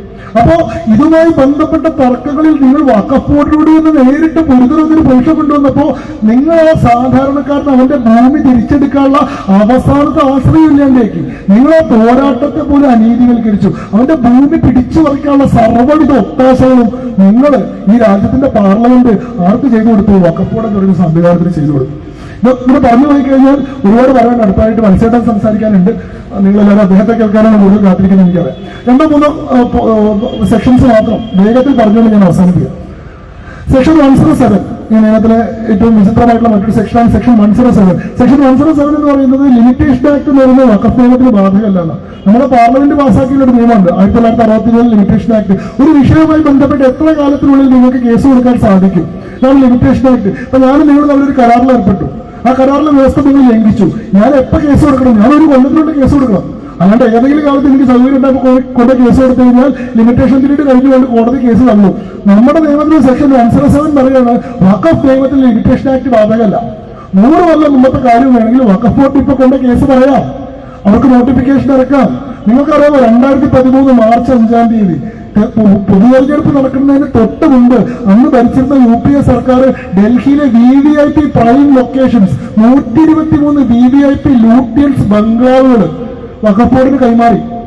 എന്താണ്? സെന്റിന് കോടികൾ മൂല്യം വരുന്ന ഡൽഹി NCRലുള്ള ലൂട്ടിയൻസ് ഡൽഹിയിലുള്ള 121 പ്രൈം VVIP ലൊക്കേഷൻസ് അത് ഒരു കാലത്ത് വഖഫായിരുന്നു എന്ന് വഖഫ് ബോർഡിന് വാദമുണ്ടെന്ന് പറഞ്ഞുകൊണ്ട് 2013 കൈമാറി. ആലോചിക്കണം, 1947 സ്വാതന്ത്ര്യം കിട്ടുന്നവരെ ബ്രിട്ടീഷുകാരുടെ കൈവശത്തിൽ ഉണ്ടായിരുന്ന ഭൂമി സ്വാതന്ത്ര്യം കിട്ടിയപ്പോൾ അവർ ഇന്ത്യൻ ഗവൺമെന്റ് കൈമാറി. 2013 ഒരു ഇന്ത്യൻ ഗവൺമെന്റ് കൈവശം വെച്ചിരുന്ന ഭൂമി ഒരു കാലത്ത് വഖഫാണെന്ന് പറഞ്ഞിട്ട് വഖഫ് ബോർഡിന് തിരിച്ചു കൊടുക്കുകയാണ് 2013. എങ്ങനെയാ സാധിക്കുന്നത് വെച്ചാൽ ലിമിറ്റേഷൻ ആക്ട് ബാധകമല്ല. ഏത് കാലത്തുണ്ടായിട്ടുള്ള വാദത്തിന്റെ പേരിൽ ഭൂമി കൊടുക്കാം. സെക്ഷൻ 108 എന്ന് പറഞ്ഞാൽ എന്താ? ഇറാഖി പ്രോപ്പർട്ടി റൈറ്റ്സ് ആണ്. സാധാരണ എല്ലാ രാജ്യങ്ങളുടെയും എനിമി പ്രോപ്പർട്ടി എന്ന് പറയുന്നൊരു സങ്കല്പമുണ്ട്. ഒരു രാജ്യം ഉപേക്ഷിച്ചൊരു ശത്രു രാജ്യത്തിൽ അഭയം പ്രാപിക്കുന്ന പൗരന്റെ സ്വത്തിന് എന്ത് സംഭവിക്കും? ഇന്ത്യ വിഭജന കാലത്ത് ഇന്ത്യ ഉപേക്ഷിച്ച് പാകിസ്ഥാനിലേക്ക് പോയിട്ടുള്ള ധാരാളം മുസ്ലിങ്ങളുണ്ട്. അവരുടെ സ്വത്തിന് എന്ത് സംഭവിക്കുന്ന? ആ രാജ്യങ്ങളിലൊക്കെ എന്താ സംഭവിച്ചത്? വിഭജന കാലത്ത് പാകിസ്ഥാൻ ഉപേക്ഷിച്ച് ഇന്ത്യയിലേക്ക് വന്നിട്ടുള്ള ഹിന്ദുവിന്റെ സ്വത്തിന് എന്ത് സംഭവിച്ചു? ഒന്നും സംഭവിച്ചത് അവിടുത്തെ സർക്കാരിന്റെ സ്വത്തായി മാറി. സ്റ്റേറ്റ് കൺഫിസ്കേറ്റ് ചെയ്യും. അതാണ് എനിമി പ്രോപ്പർട്ടി. 1971 ബംഗ്ലാദേശ് യുദ്ധത്തിന്റെ സമയത്ത് ഇന്ത്യയിലേക്ക് ഓടി വന്നിട്ടുള്ള ധാരാളം ഹിന്ദുക്കളുണ്ട്. അവരുടെ സ്വത്തിന് എന്താ സംഭവിച്ചത്? ഒന്നും സംഭവിക്കുന്നത് ബംഗ്ലാദേശിന്റെ സ്റ്റേറ്റ് സ്വത്തായി സർക്കാർ കൺഫിസ്കേറ്റ് ചെയ്യും. അതാണ് എനിമി പ്രോപ്പർട്ടി. പക്ഷേ ഇന്ത്യയിൽ നിന്ന് ഇന്ത്യ ഉപേക്ഷിച്ചുകൊണ്ട് പാകിസ്ഥാനിലേക്കും ബംഗ്ലാദേശിലേക്കും ഓടിപ്പോയിട്ടുള്ള ആളുകളുടെ സ്വത്ത് സർക്കാർ സ്വത്തായില്ല. അവരുടെ സ്വത്ത് പ്രത്യേകമായിട്ട് സംരക്ഷിക്കാൻ വേണ്ടി നമ്മൾ അന്നൊരു നിയമം ഉണ്ടാക്കി. അതാണ് Iraqi property management act of 1950. എന്നിട്ട് നിങ്ങൾ വഖഫ് നിയമം ഉണ്ടാക്കിയപ്പോൾ വഖഫ് നിയമത്തിനുള്ളിൽ വേറെ സെക്ഷൻ കൊണ്ടുവന്നു. എന്താ? സെക്ഷൻ 108. എന്താണ്? ഇറാഖി പ്രോപ്പർട്ടികൾ വഖഫ് ആണെങ്കിൽ ആ പ്രോപ്പർട്ടിയുടെ ഈ പറയുന്ന വകുപ്പുകൾ ബാധകമാവില്ല. അപ്പോ ഇന്ത്യയിൽ നിന്ന് ഇന്ത്യ ഉപേക്ഷിച്ച് പാകിസ്ഥാനിലേക്ക് പോയിട്ടുള്ള ഏത് മുസ്ലിം ആയിട്ടുള്ള പൗരന്റെയും സ്വത്ത് സർക്കാരിന് ഏറ്റെടുക്കാൻ സാധിക്കില്ല. പോകുന്നതിന് മുമ്പ് അവരത് വഖഫ് ചെയ്തു എന്നുള്ള അസംഷനിൽ അത് വഖഫ് പ്രോപ്പർട്ടിയായി മാറും. വഖഫിന്റെ പ്രോപ്പർട്ടി എങ്ങനെയാണ് 4 ലക്ഷം ഏക്കറായി എന്ന് പറയുമ്പോൾ അതിന് ചരിത്രപരമായിട്ടുള്ള പല കൗതുകങ്ങളും പറഞ്ഞു. ഏറ്റവും അവസാനത്തത് സെക്ഷൻ 108A അതാണ് നിയമത്തിലെ അവസാനത്തെ സെക്ഷൻ. എന്താ വെച്ചാൽ over riding effect of the Waqf act ആണ്. ഈ നിയമത്തിലെ വഖഫ് നിയമത്തിലെ ഏതെങ്കിലും ഒരു വകുപ്പ് ഇന്ത്യയിൽ പാർലമെന്റ് പാസ്സാക്കിയിട്ടുള്ള മറ്റേതെങ്കിലും നിയമങ്ങളിലെ ഏതെങ്കിലും വകുപ്പുമായിട്ടൊരു വൈരുദ്ധ്യം വന്നാൽ in case of an inconsistency between any provision of any act and the Waqf Act, only the provisions of Waqf Act shall prevail. വഖഫ് നിയമം ബാക്കി എല്ലാ നിയമങ്ങളും ഓവർറൈഡ് ചെയ്യും. വഖഫ് നിയമത്തിലെ ഒരു വകുപ്പ് മറ്റേത് നിയമത്തിന്റെ വകുപ്പിനെതിരെ വന്നാലും വഖഫ് നിയമത്തിലെ വകുപ്പിന് ഓവർറൈഡ് ചെയ്യപ്പെട്ട് ഉണ്ടാവും. അത് മാത്രമേ നിലനിൽക്കുള്ളൂ എന്നാണ്. ഇത് ഡോക്ടർ ഓഫ് റിപ്പഗ്നൻസി എന്ന് പറയും. നമ്മുടെ ഈ നമ്മുടെ ഭരണഘടനയിൽ പറയുന്നുണ്ട്, പാർലമെന്റ് പാസ്സാക്കിയുള്ള നിയമവും സംസ്ഥാന നിയമസഭ പാസ്സാക്കിയുള്ള നിയമവും തമ്മിൽ സംഘർഷം വന്നാൽ പാർലമെന്റ് പാസ്സാക്കിയുള്ള നിയമമേ നിലനിൽക്കുള്ളൂ, സംസ്ഥാനം പാസ്സാക്കിയ നിയമം നിൽക്കില്ല. കാരണം എന്താ? കാരണം പാർലമെന്റിന് സുപ്പീരിയോറിറ്റി ഉണ്ട് എന്നാണ് പറയുന്നത്. പാർലമെന്റിന് കുറച്ചുകൂടി മേധാവിത്വമുണ്ട്, മേൽക്കൈ ഇല്ലെന്നാണ് ഭരണഘടന പറയുന്നത്. പക്ഷേ വഖഫ് നിയമത്തിൽ നിങ്ങൾ പറയുകയാണ് രാജ്യത്തെ മറ്റേത് നിയമവും വഖഫ് നിയമവും തമ്മിൽ വൈരുദ്ധ്യം വന്നാൽ വഖഫ് നിയമം മാത്രം നിലനിൽക്കണം. അതെന്തുകൊണ്ടാണ്? വഖഫ് നിയമത്തിന് എന്തെങ്കിലും മേധാവിത്വം ഉണ്ടോ? വഖഫ് നിയമത്തിന് എന്തെങ്കിലും സുപ്പീരിയോറിറ്റി ഉണ്ടോ? ബാക്കി രാജ്യത്തുള്ള ബാക്കിയുള്ള ഭൂരിപക്ഷം പൗരന്മാരെക്കാൾ കൂടുതൽ എന്ത് സവിശേഷാധികാരമാണ് ഈ വഖഫ് നിയമത്തിന്റെ കീഴിൽ വരുന്ന ആളുകൾക്കുള്ളത്? അപ്പൊ ഇതൊരു മതേതര രാജ്യത്തിന്റെ പാർലമെന്റ് പാസ്സാക്കിയിട്ടുള്ള നിയമമാണോ എന്ന് ചോദിക്കുമ്പോൾ നമുക്ക് അത്ഭുതം തോന്നുന്നു, എങ്ങനെയാണ് ഇത് പാസ്സായത്? അപ്പൊ ഇതുമായി ബന്ധപ്പെട്ട എത്രയോ കാലമായി നിലനിൽക്കുന്ന തർക്കങ്ങൾ, സംഘർഷങ്ങൾ പരിഹരിക്കുന്നതിന് വേണ്ടിയിട്ടാണ് ഈ വഖഫ് ഭേദഗതി നിയമങ്ങൾ കൊണ്ടുവന്നിട്ടുള്ളത്. വളരെ പ്രധാനമായ 15 ഭേദഗതി നിർദ്ദേശങ്ങളാണ് ഈ വഖഫ് ഭേദഗതി നിയമത്തിൽ അവതരിപ്പിച്ചിട്ടുള്ളത്. അത് മുഴുവൻ പറയാനുള്ള സമയമില്ല. പക്ഷെ നമ്മളിപ്പോൾ ചർച്ച ചെയ്തിട്ടുള്ള എല്ലാ പ്രശ്നങ്ങളും പരിഹരിക്കുന്നതാണ്. സെക്ഷൻ 40 എടുത്തു കളയുകയാണ്. സെക്ഷൻ 40 ഏതെങ്കിലും ഭൂമി വഖഫാണോ അല്ലേ തീരുമാനിക്കാനുള്ള അധികാരം വഖഫ് ബോർഡുകൾക്കായിരിക്കില്ല. അതിനൊരു സംവിധാനം രൂപീകരിക്കുകയാണ്. അപ്പോൾ സെക്ഷൻ 40 എടുത്തു കളയുന്നത് വഖഫ് ബൈ യൂസർ എന്ന് പറയുന്ന പ്രൊവിഷൻ. ഇത് നിങ്ങൾക്ക് അർഹതയില്ലാത്ത ഭൂമി നിങ്ങൾക്ക് ഉപയോഗം കൊണ്ട് അവകാശം സിദ്ധിച്ച് വഖഫ് ചെയ്യാൻ പറ്റും എന്ന് പറയുന്ന സെക്ഷൻ 40 വഖഫ് ബൈ യൂസർ എടുത്തു കളയാണ്. മുസ്ലിം സ്ത്രീകൾക്ക് സ്വത്തവകാശം നിഷേധിക്കാനുള്ള ഉപാധിയായിട്ട് വഖഫിനെ ഉപയോഗിക്കുന്ന പ്രവണത അതിനെ ഇൻവാലിഡേറ്റ് ചെയ്യാണ്, അത് ഇല്ലാണ്ടാക്കുകയാണ്. അതേപോലെ തന്നെ വഖഫ് എങ്ങനെ ചെയ്യണം, ആദ്യമായിട്ട് വഖഫിനെ ഡിഫൈൻ ചെയ്യണം. എന്താണ് വഖഫ്? ഒരു പ്രാക്ടീസിങ് മുസ്ലിം, ഏറ്റവും ചുരുങ്ങിയത് 5 കൊല്ലമായിട്ട് ഇസ്ലാം മതം പിന്തുടരുന്ന ഒരു പ്രാക്ടീസിങ് മുസ്ലിമിന് അവന്റെ സ്വന്തം സ്വത്ത് മാത്രമേ വഖഫ് ചെയ്യാൻ പറ്റുള്ളൂ എന്ന് നമ്മുടെ നിയമം ആദ്യമായിട്ട് പറയണം. ഇത് എന്നെ പറയേണ്ടതായിരുന്നു, പക്ഷെ ബെറ്റർ ലേറ്റ് ദാൻ നെവർ. അവസാനം നമ്മുടെ നിയമം അത് പറയണം. മുസ്ലിം ആയിട്ടുള്ള ഒരാൾക്ക് അയാൾക്ക് അർഹതപ്പെട്ട ഭൂമി മാത്രമേ വഖഫ് ചെയ്യാൻ പറ്റുള്ളൂ. അത് എങ്ങനെ ചെയ്യാൻ പറ്റുള്ളൂ? അതിനു വേണ്ടിയിട്ട് സെൻട്രൽ പോർട്ടൽ ഉണ്ടാക്കുകയാണ്. സെൻട്രൽ ഗവൺമെന്റിന്റെ ഒരു വഖഫ് പോർട്ടൽ ഉണ്ടാവും. ആ പോർട്ടലിലൂടെ മാത്രമേ നിങ്ങൾക്ക് ഈ വഖഫ് ഭൂമി രജിസ്ട്രേഷൻ ചെയ്യാൻ പറ്റുള്ളൂ. അങ്ങനെ രജിസ്ട്രേഷൻ ചെയ്യുന്ന ഭൂമി ഒരു സെൻട്രൽ ഡാറ്റാബേസിൽ സൂക്ഷിക്കും. ആ സെൻട്രൽ ഡാറ്റാബേസിൽ ഉൾപ്പെടുന്ന ഭൂമി മാത്രമേ വഖഫാവുള്ളൂ. അല്ലാണ്ട് നേരത്തെ പറഞ്ഞ പോലെ കണ്ണിൽ കണ്ടതും സ്വപ്നം കണ്ടതും മോഹം തോന്നിയതും ആയിട്ടുള്ള ഭൂമി മുഴുവൻ വഖഫാക്കാൻ സാധിക്കില്ല. അതിനൊരു കൃത്യമായിട്ടുള്ള ഡോക്യുമെന്റേഷൻ വേണം, അതിനൊരു ഡാറ്റാബേസ് ഉണ്ടാവും. വഖഫിന്റെ മാനേജ്മെന്റിന് വേണ്ടിയിട്ട്, വഖഫിൽ നിന്നുള്ള ആദായത്തിന്റെ കണക്കിന് വേണ്ടിയിട്ട് 2006 register Sachar committee report file ചെയ്യുന്ന ഘട്ടത്തിൽ വഖഫ് ഭൂമികളുടെ വാർഷികാദായം 16 കോടി രൂപ മാത്രമാണ്. 1.2 ലക്ഷം കോടി മൂല്യമുള്ള ഭൂമിയിൽ നിന്ന് രജിസ്റ്റർ സച്ചാർ എന്ന കമ്മിറ്റി റിപ്പോർട്ടിൽ പറയുന്നുണ്ട് നാഷണൽ വേസ്റ്റേജ് ആണിത്. 10% ആദായം ഈ ഭൂമിയിൽ നിന്ന് ഉണ്ടാക്കാൻ പറ്റിയിട്ടില്ലെങ്കിൽ ആർക്കും ഉപകാരമില്ലാത്ത ഡെഡ് ഇൻവെസ്റ്റ്മെന്റ് ആയിട്ട് കിടക്കുകയാണ് ഈ ഭൂമി. ഇപ്പോഴും വാർഷികാദായം നടന്ന് 20 കോടി രൂപ മാത്രമാണ്. അപ്പോൾ ഇതിന്റെ ആദായത്തിന് കൃത്യതയില്ല. ഇത് ഏതൊക്കെയോ ആൾക്കാരുടെ മിസ്മാനേജ്മെന്റ് ആണ്. ഇന്ത്യയിലെ തന്നെ ഏറ്റവും വലിയ കറപ്ഷൻ എന്ന് പറയുന്നത് കർണാടക വഖഫ് സ്കാമാണ്. 2 ലക്ഷം കോടി രൂപയുടെ സ്കാമാ. അൻവർ മാലിപ്പാടി റിപ്പോർട്ട് എന്നൊക്കെ പറയുന്ന റിപ്പോർട്ടൊക്കെ ഉണ്ട്. എങ്ങനെയാണ് ഈ വഖഫ് ഭൂമി ചില ആളുകളുടെ സ്വാർത്ഥമായിട്ടുള്ള താല്പര്യാർത്ഥം ഉപയോഗിക്കപ്പെടുന്നത് എന്ന് കാണിക്കുന്ന ഒരു സംഭവമാണ്. അപ്പോൾ ഇതിനൊരു കൃത്യമായിട്ടുള്ള ഓഡിറ്റിങ്ങിന് ഒരു സംവിധാനം ഉണ്ടാക്കുകയാണ്. വഖഫ് മാനേജ്മെന്റിന് ഓരോ വർഷവും ഓഡിറ്റ് ഉണ്ടാവും. കണക്കുകൾ ബോധിപ്പിക്കാൻ മറ്റൊരു പോർട്ടൽ ഉണ്ടാവും. ആ പോർട്ടലിലൂടെ മാത്രമേ കണക്കുകൾ ബോധിപ്പിക്കാൻ പറ്റുള്ളൂ. അതേപോലെ തന്നെ ഈ വഖഫ് ബോർഡ് എന്ന് പറയുന്ന സംവിധാനത്തിൽ റെപ്രസെന്റേറ്റീവ് സ്വഭാവം കൊണ്ടുവരികയാണ്. അതിൽ മുസ്ലിങ്ങൾ മാത്രമല്ല എല്ലാ വിഭാഗത്തിൽപ്പെടുന്ന പൗരന്മാരും ഉണ്ടാവണം. അതിൽ ഹിന്ദുക്കൾ ഉണ്ടാവണം, ക്രിസ്ത്യാനികൾ ഉണ്ടാവണം, ബുദ്ധരുണ്ടാവണം, ജൈനരുണ്ടാവണം, പാർസികളുണ്ടാവണം. കാരണം മുസ്ലിമിന്റെ ഭൂമി മാത്രമേ കൈകാര്യം ചെയ്യുന്ന ഒരു സംവിധാനമല്ല ഇത്. അതേപോലെ തന്നെ മുസ്ലിം വിഭാഗങ്ങളിലെ തന്നെ മറ്റുള്ള അവാന്തര വിഭാഗങ്ങൾ എല്ലാവരും ഉൾപ്പെടണം. സുന്നികൾക്ക് മാത്രം നിയന്ത്രിക്കാൻ കഴിയുന്ന ഒരു ബോർഡായി മാറരുത്. അതിൽ ഷിയാക്കൾ ഉണ്ടാവണം, അതിൽ അഖാഖാനികൾ ഉണ്ടാവണം, അതിൽ ബോറകൾ ഉണ്ടാവണം, അതിൽ മറ്റെല്ലാ വിഭാഗങ്ങളും ഉണ്ടാവണം. ഈ മറ്റ് എല്ലാ വിഭാഗക്കാരുടെയും ഭൂമി ഈ സുന്നികൾ നിയന്ത്രിക്കുന്ന സുന്നി വഖഫ് ബോർഡുകൾ നിയന്ത്രിക്കുകയും എന്നിട്ട് ഈ ആൾക്കാർക്ക് വേണം മനുഷ്യന്മാരുടെ പരിഗണന പോലും കൊടുക്കാതിരിക്കുകയാണ് ചെയ്യുന്നത്. ഇപ്പോ ഷിയാക്കൾ മുസ്ലിങ്ങളല്ല എന്ന് പറഞ്ഞുകൊണ്ട് ആന്ധ്രാപ്രദേശ് വഖഫ് ബോർഡ് 2013 നോട്ടിഫിക്കേഷൻ ഇറക്കി. ബഹുമാനപ്പെട്ട ഹൈക്കോടതി പറഞ്ഞു അങ്ങനെ പറയാനുള്ള അധികാരം നിങ്ങൾക്കില്ല. നിങ്ങൾ പ്രോപ്പർട്ടിയുടെ മാനേജ്മെന്റ് പറഞ്ഞ് നടത്തുന്ന ആൾക്കാരാ. ഒരാൾ മുസ്ലിമാണോ അല്ലേ തീരുമാനിക്കാനുള്ള അധികാരം നിങ്ങൾക്കില്ല.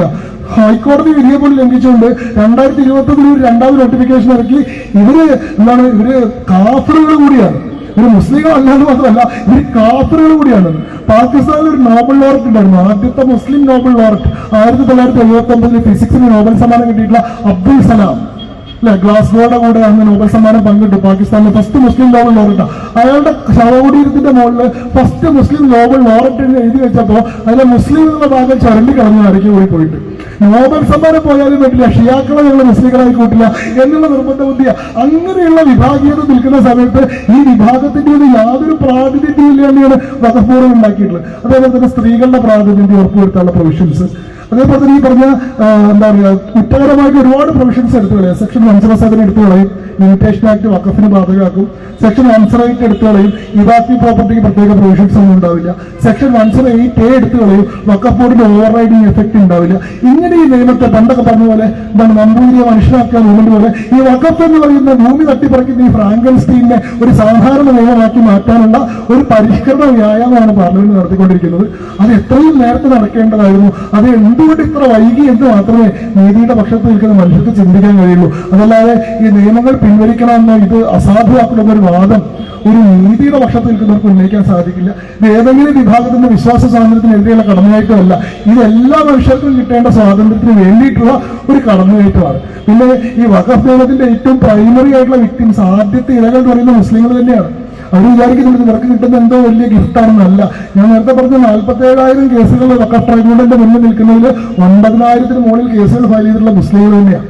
മുസ്ലിങ്ങളായിട്ടുള്ള ആളുകൾക്ക് അവർക്ക് കിട്ടേണ്ട അർഹമായിട്ടുള്ള ഭൂമി, ഈ നഗരങ്ങളിലൊക്കെ ഉള്ള സെന്റിന് കോടിക്കണക്കിന് രൂപ മൂല്യം വരുന്ന ഭൂമി ഏതോ വല്യപ്പാന്റെ കാലത്ത് വഖഫ് ചെയ്താണെന്ന് പറഞ്ഞിട്ട് വഖഫോട് വന്ന് തട്ടിപ്പറിച്ച് പോകുമ്പോ, അല്ലെങ്കിൽ കുടുംബത്തിൽ എന്തെങ്കിലും തർക്കത്തിന്റെ പേരിൽ എനിക്ക് കിട്ടിയില്ലെങ്കിൽ അവനും വേണ്ടെന്നുള്ള പേരിൽ ഇത് വഖഫാണെന്നുകൊണ്ട് വഖഫോട്ട് ഒരു കത്തയക്കുന്നു.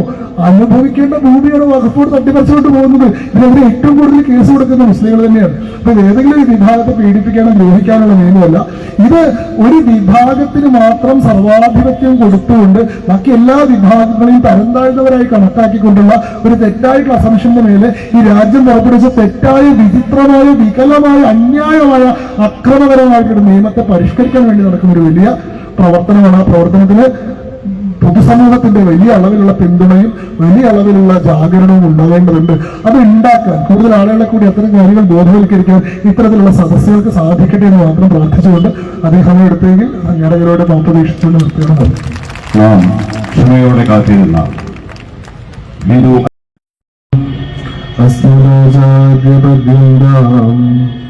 വന്ദേ ഗുരു പരമ്പരാം. സ്വാമി ശരണം. ആദരണീയനായ യോഗത്തിന്റെ അധ്യക്ഷൻ, വേദിയിലും സദസ്സിലുമായി ഉപവിഷ്ടരായിട്ടുള്ള വിശിഷ്ട വ്യക്തികളെ, ഏറെ പ്രിയം നിറഞ്ഞ കോഴിക്കോട്ടുകാർ, വലിയ സന്തോഷമുണ്ട് ഇങ്ങനെയൊരു വേദിയിൽ പകരക്കാരനായിട്ടാണെങ്കിലും എത്തിച്ചേരാൻ സാധിച്ചത്.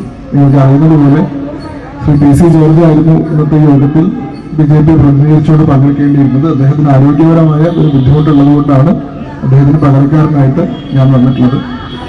വഖഫ് ഭേദഗതി നിയമവുമായി ബന്ധപ്പെട്ട് ഹിന്ദുക്കൾക്ക് വേണ്ടി കേരളത്തിൽ എല്ലാ പഞ്ചായത്ത് അടിസ്ഥാനത്തിൽ നടത്തിക്കൊണ്ടിരിക്കുന്ന ഈ ബോധവൽക്കരണ പരിപാടിയുടെ ഭാഗമായിട്ട് ഏറ്റവും കൂടുതൽ വേദികളിൽ സംസാരിച്ച ഒരു പക്ഷേ ഞാനായിരിക്കും എന്നാണ് എനിക്ക് തോന്നുന്നത്. ഇത് കോഴിക്കോട് തന്നെ എൻ്റെ 3ാമത്തെ പരിപാടിയാണ്. വയനാട്ടിലും മലപ്പുറത്തും പാലക്കാടും സമാനമായിട്ടുള്ള പരിപാടികളിൽ സംസാരിക്കാൻ സാധിച്ചിരുന്നു.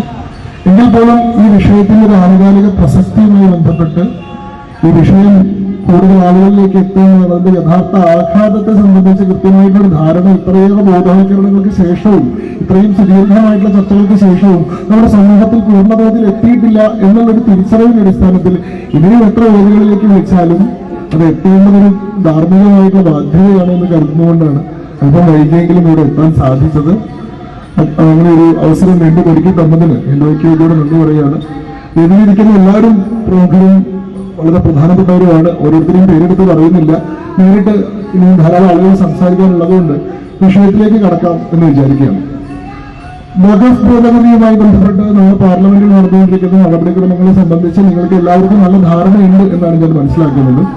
1995 ഇന്ത്യൻ പാർലമെന്റ് പാസാക്കിയതും 2013 ഭേദഗതി ചെയ്തതുമായിട്ടുള്ള വഖഫ് നിയമം, ആ നിയമത്തിൽ നിലനിൽക്കുന്ന പോരായ്മകളെ, ആ നിയമത്തിന്റെ പരിമിതികളെ പരിഹരിക്കുന്നതിന് വേണ്ടി ഒരു ഭേദഗതി ഈ ഓഗസ്റ്റ് 8-ാം തീയതി ബഹുമാനപ്പെട്ട പാർലമെന്റിൽ അവതരിപ്പിക്കപ്പെടുകയും എന്നാൽ പ്രതിപക്ഷ ബഹളത്തെ തുടർന്ന് ആ ഭേദഗതികൾ പാസാക്കാൻ കഴിയാത്ത സാഹചര്യം ഉണ്ടാവുകയും തുടർന്ന് ഒരു ജോയിന്റ് പാർലമെന്ററി കമ്മിറ്റിയുടെ, സംയുക്ത പാർലമെന്ററി സമിതിയുടെ പരിഗണനയ്ക്കായി സമർപ്പിക്കുകയും ആ ജോയിന്റ് പാർലമെന്ററി കമ്മിറ്റി ഈ വിഷയവുമായി ബന്ധപ്പെട്ട അഭിപ്രായങ്ങൾ പറയാനുള്ള എല്ലാ ആളുകളിൽ നിന്നും അഭിപ്രായങ്ങൾ ആരായുകയും ഏതാണ്ട് 196 സംഘടനകളുമായിട്ട് കൂടിക്കാഴ്ചകൾ നടത്തുകയും 96 ലക്ഷത്തോളം അഭിപ്രായങ്ങളും നിർദ്ദേശങ്ങളും പരിഗണിക്കുകയും ചെയ്തതിനു ശേഷം ഈ വരുന്ന അടുത്ത ബജറ്റ് സെഷനിൽ 2025 ഏപ്രിൽ നടക്കാനിരിക്കുന്ന പാർലമെന്ററി സെഷനിൽ ഈ ഭേദഗതികളോട് കൂടിയിട്ടുള്ള പുതിയ നിയമം പാസ്സാക്കാനിരിക്കുകയാണ്. എന്നാൽ ഈ സാഹചര്യത്തിൽ ഇത് ഏതൊക്കെയോ മതവിശ്വാസികളുടെ വിശ്വാസ സ്വാതന്ത്ര്യത്തിനെതിരെയുള്ള കടന്നുകയറ്റമാണ്. ഇത് ഭരണഘടനാപരമായി അനുവദിക്കപ്പെട്ടിട്ടുള്ള വിശ്വാസ സ്വാതന്ത്ര്യത്തെ ഹനിക്കാനുള്ള ബോധപൂർവമായിട്ടുള്ള ശ്രമമാണ്. ഈ നിയമം ഇത്തരത്തിൽ യാതൊരു ഭേദഗതി ആവശ്യമില്ല, നിലനിൽക്കുന്ന നിയമം വളരെ തികഞ്ഞൊരു നിയമമാണ് എന്നുള്ള മട്ടിലൊക്കെ ചില ആളുകൾ ഇവിടെ പ്രചരണം നടത്തിക്കൊണ്ടിരിക്കുന്ന സാഹചര്യത്തിലാണ് എന്തുകൊണ്ടാണ് ഇങ്ങനെയൊരു ഭേദഗതി ഈ ഘട്ടത്തിൽ അനിവാര്യമാകുന്നത്, ഇപ്പോഴെങ്കിലും ഇത് ചെയ്തിട്ടില്ലെങ്കിൽ എന്താണ് ഉടനെ സംഭവിക്കാനിരിക്കുന്നത് എന്ന് വിശദീകരിക്കേണ്ടത് ഈ രാജ്യത്തെ സ്നേഹിക്കുന്ന, ഈ സമാജത്തെ സ്നേഹിക്കുന്ന, ഈ ധർമ്മത്തെയും ഈ സംസ്കാരത്തെയും ഈ രാജ്യത്തിന്റെ ഘടനയെയും അതിൽ ജീവിക്കുന്ന, അതിൽ അധിവസിക്കുന്ന ജനതയെയും സ്നേഹിക്കുന്ന ഏതൊരു സാധാരണ പൗരന്റെയും ബാധ്യതയായി മാറുന്നുണ്ട് എന്നാണ് ഞാൻ കരുതുന്നത്. നമ്മൾ ഒരു നിയമത്തിൽ എപ്പോഴാണ് ഭേദഗതി കൊണ്ടുവരുന്നത്? ഒരു നിയമം ഒരു സമൂഹത്തിൽ അവതരിപ്പിക്കുന്നതിന് പിന്നിൽ കൃത്യമായിട്ട് ഒരു കാരണമുണ്ട്. നിയമത്തെ തന്നെ നമ്മൾ സാമാന്യമായിട്ട് വ്യവഹരിക്കാറുള്ളത് law is a tool for administration of justice എന്നാണ്.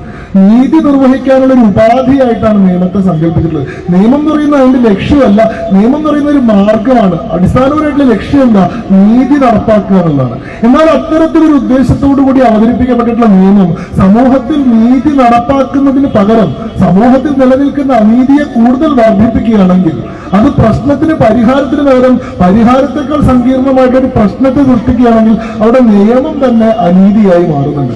അങ്ങനെയുള്ള ഘട്ടങ്ങളിലാണ് ആ നിയമത്തെ പരിഹരിക്കേണ്ടത്, ആ നിയമത്തിലെ പോരായ്മകളെ പരിഷ്കരിക്കേണ്ടത് പാർലമെന്റിന്റെ തന്നെ ബാധ്യതയായി മാറുന്നു. അത്തരം ഘട്ടങ്ങളിലാണ് അമെന്റ്മെന്റുകൾ അവതരിപ്പിക്കാറുള്ളത്.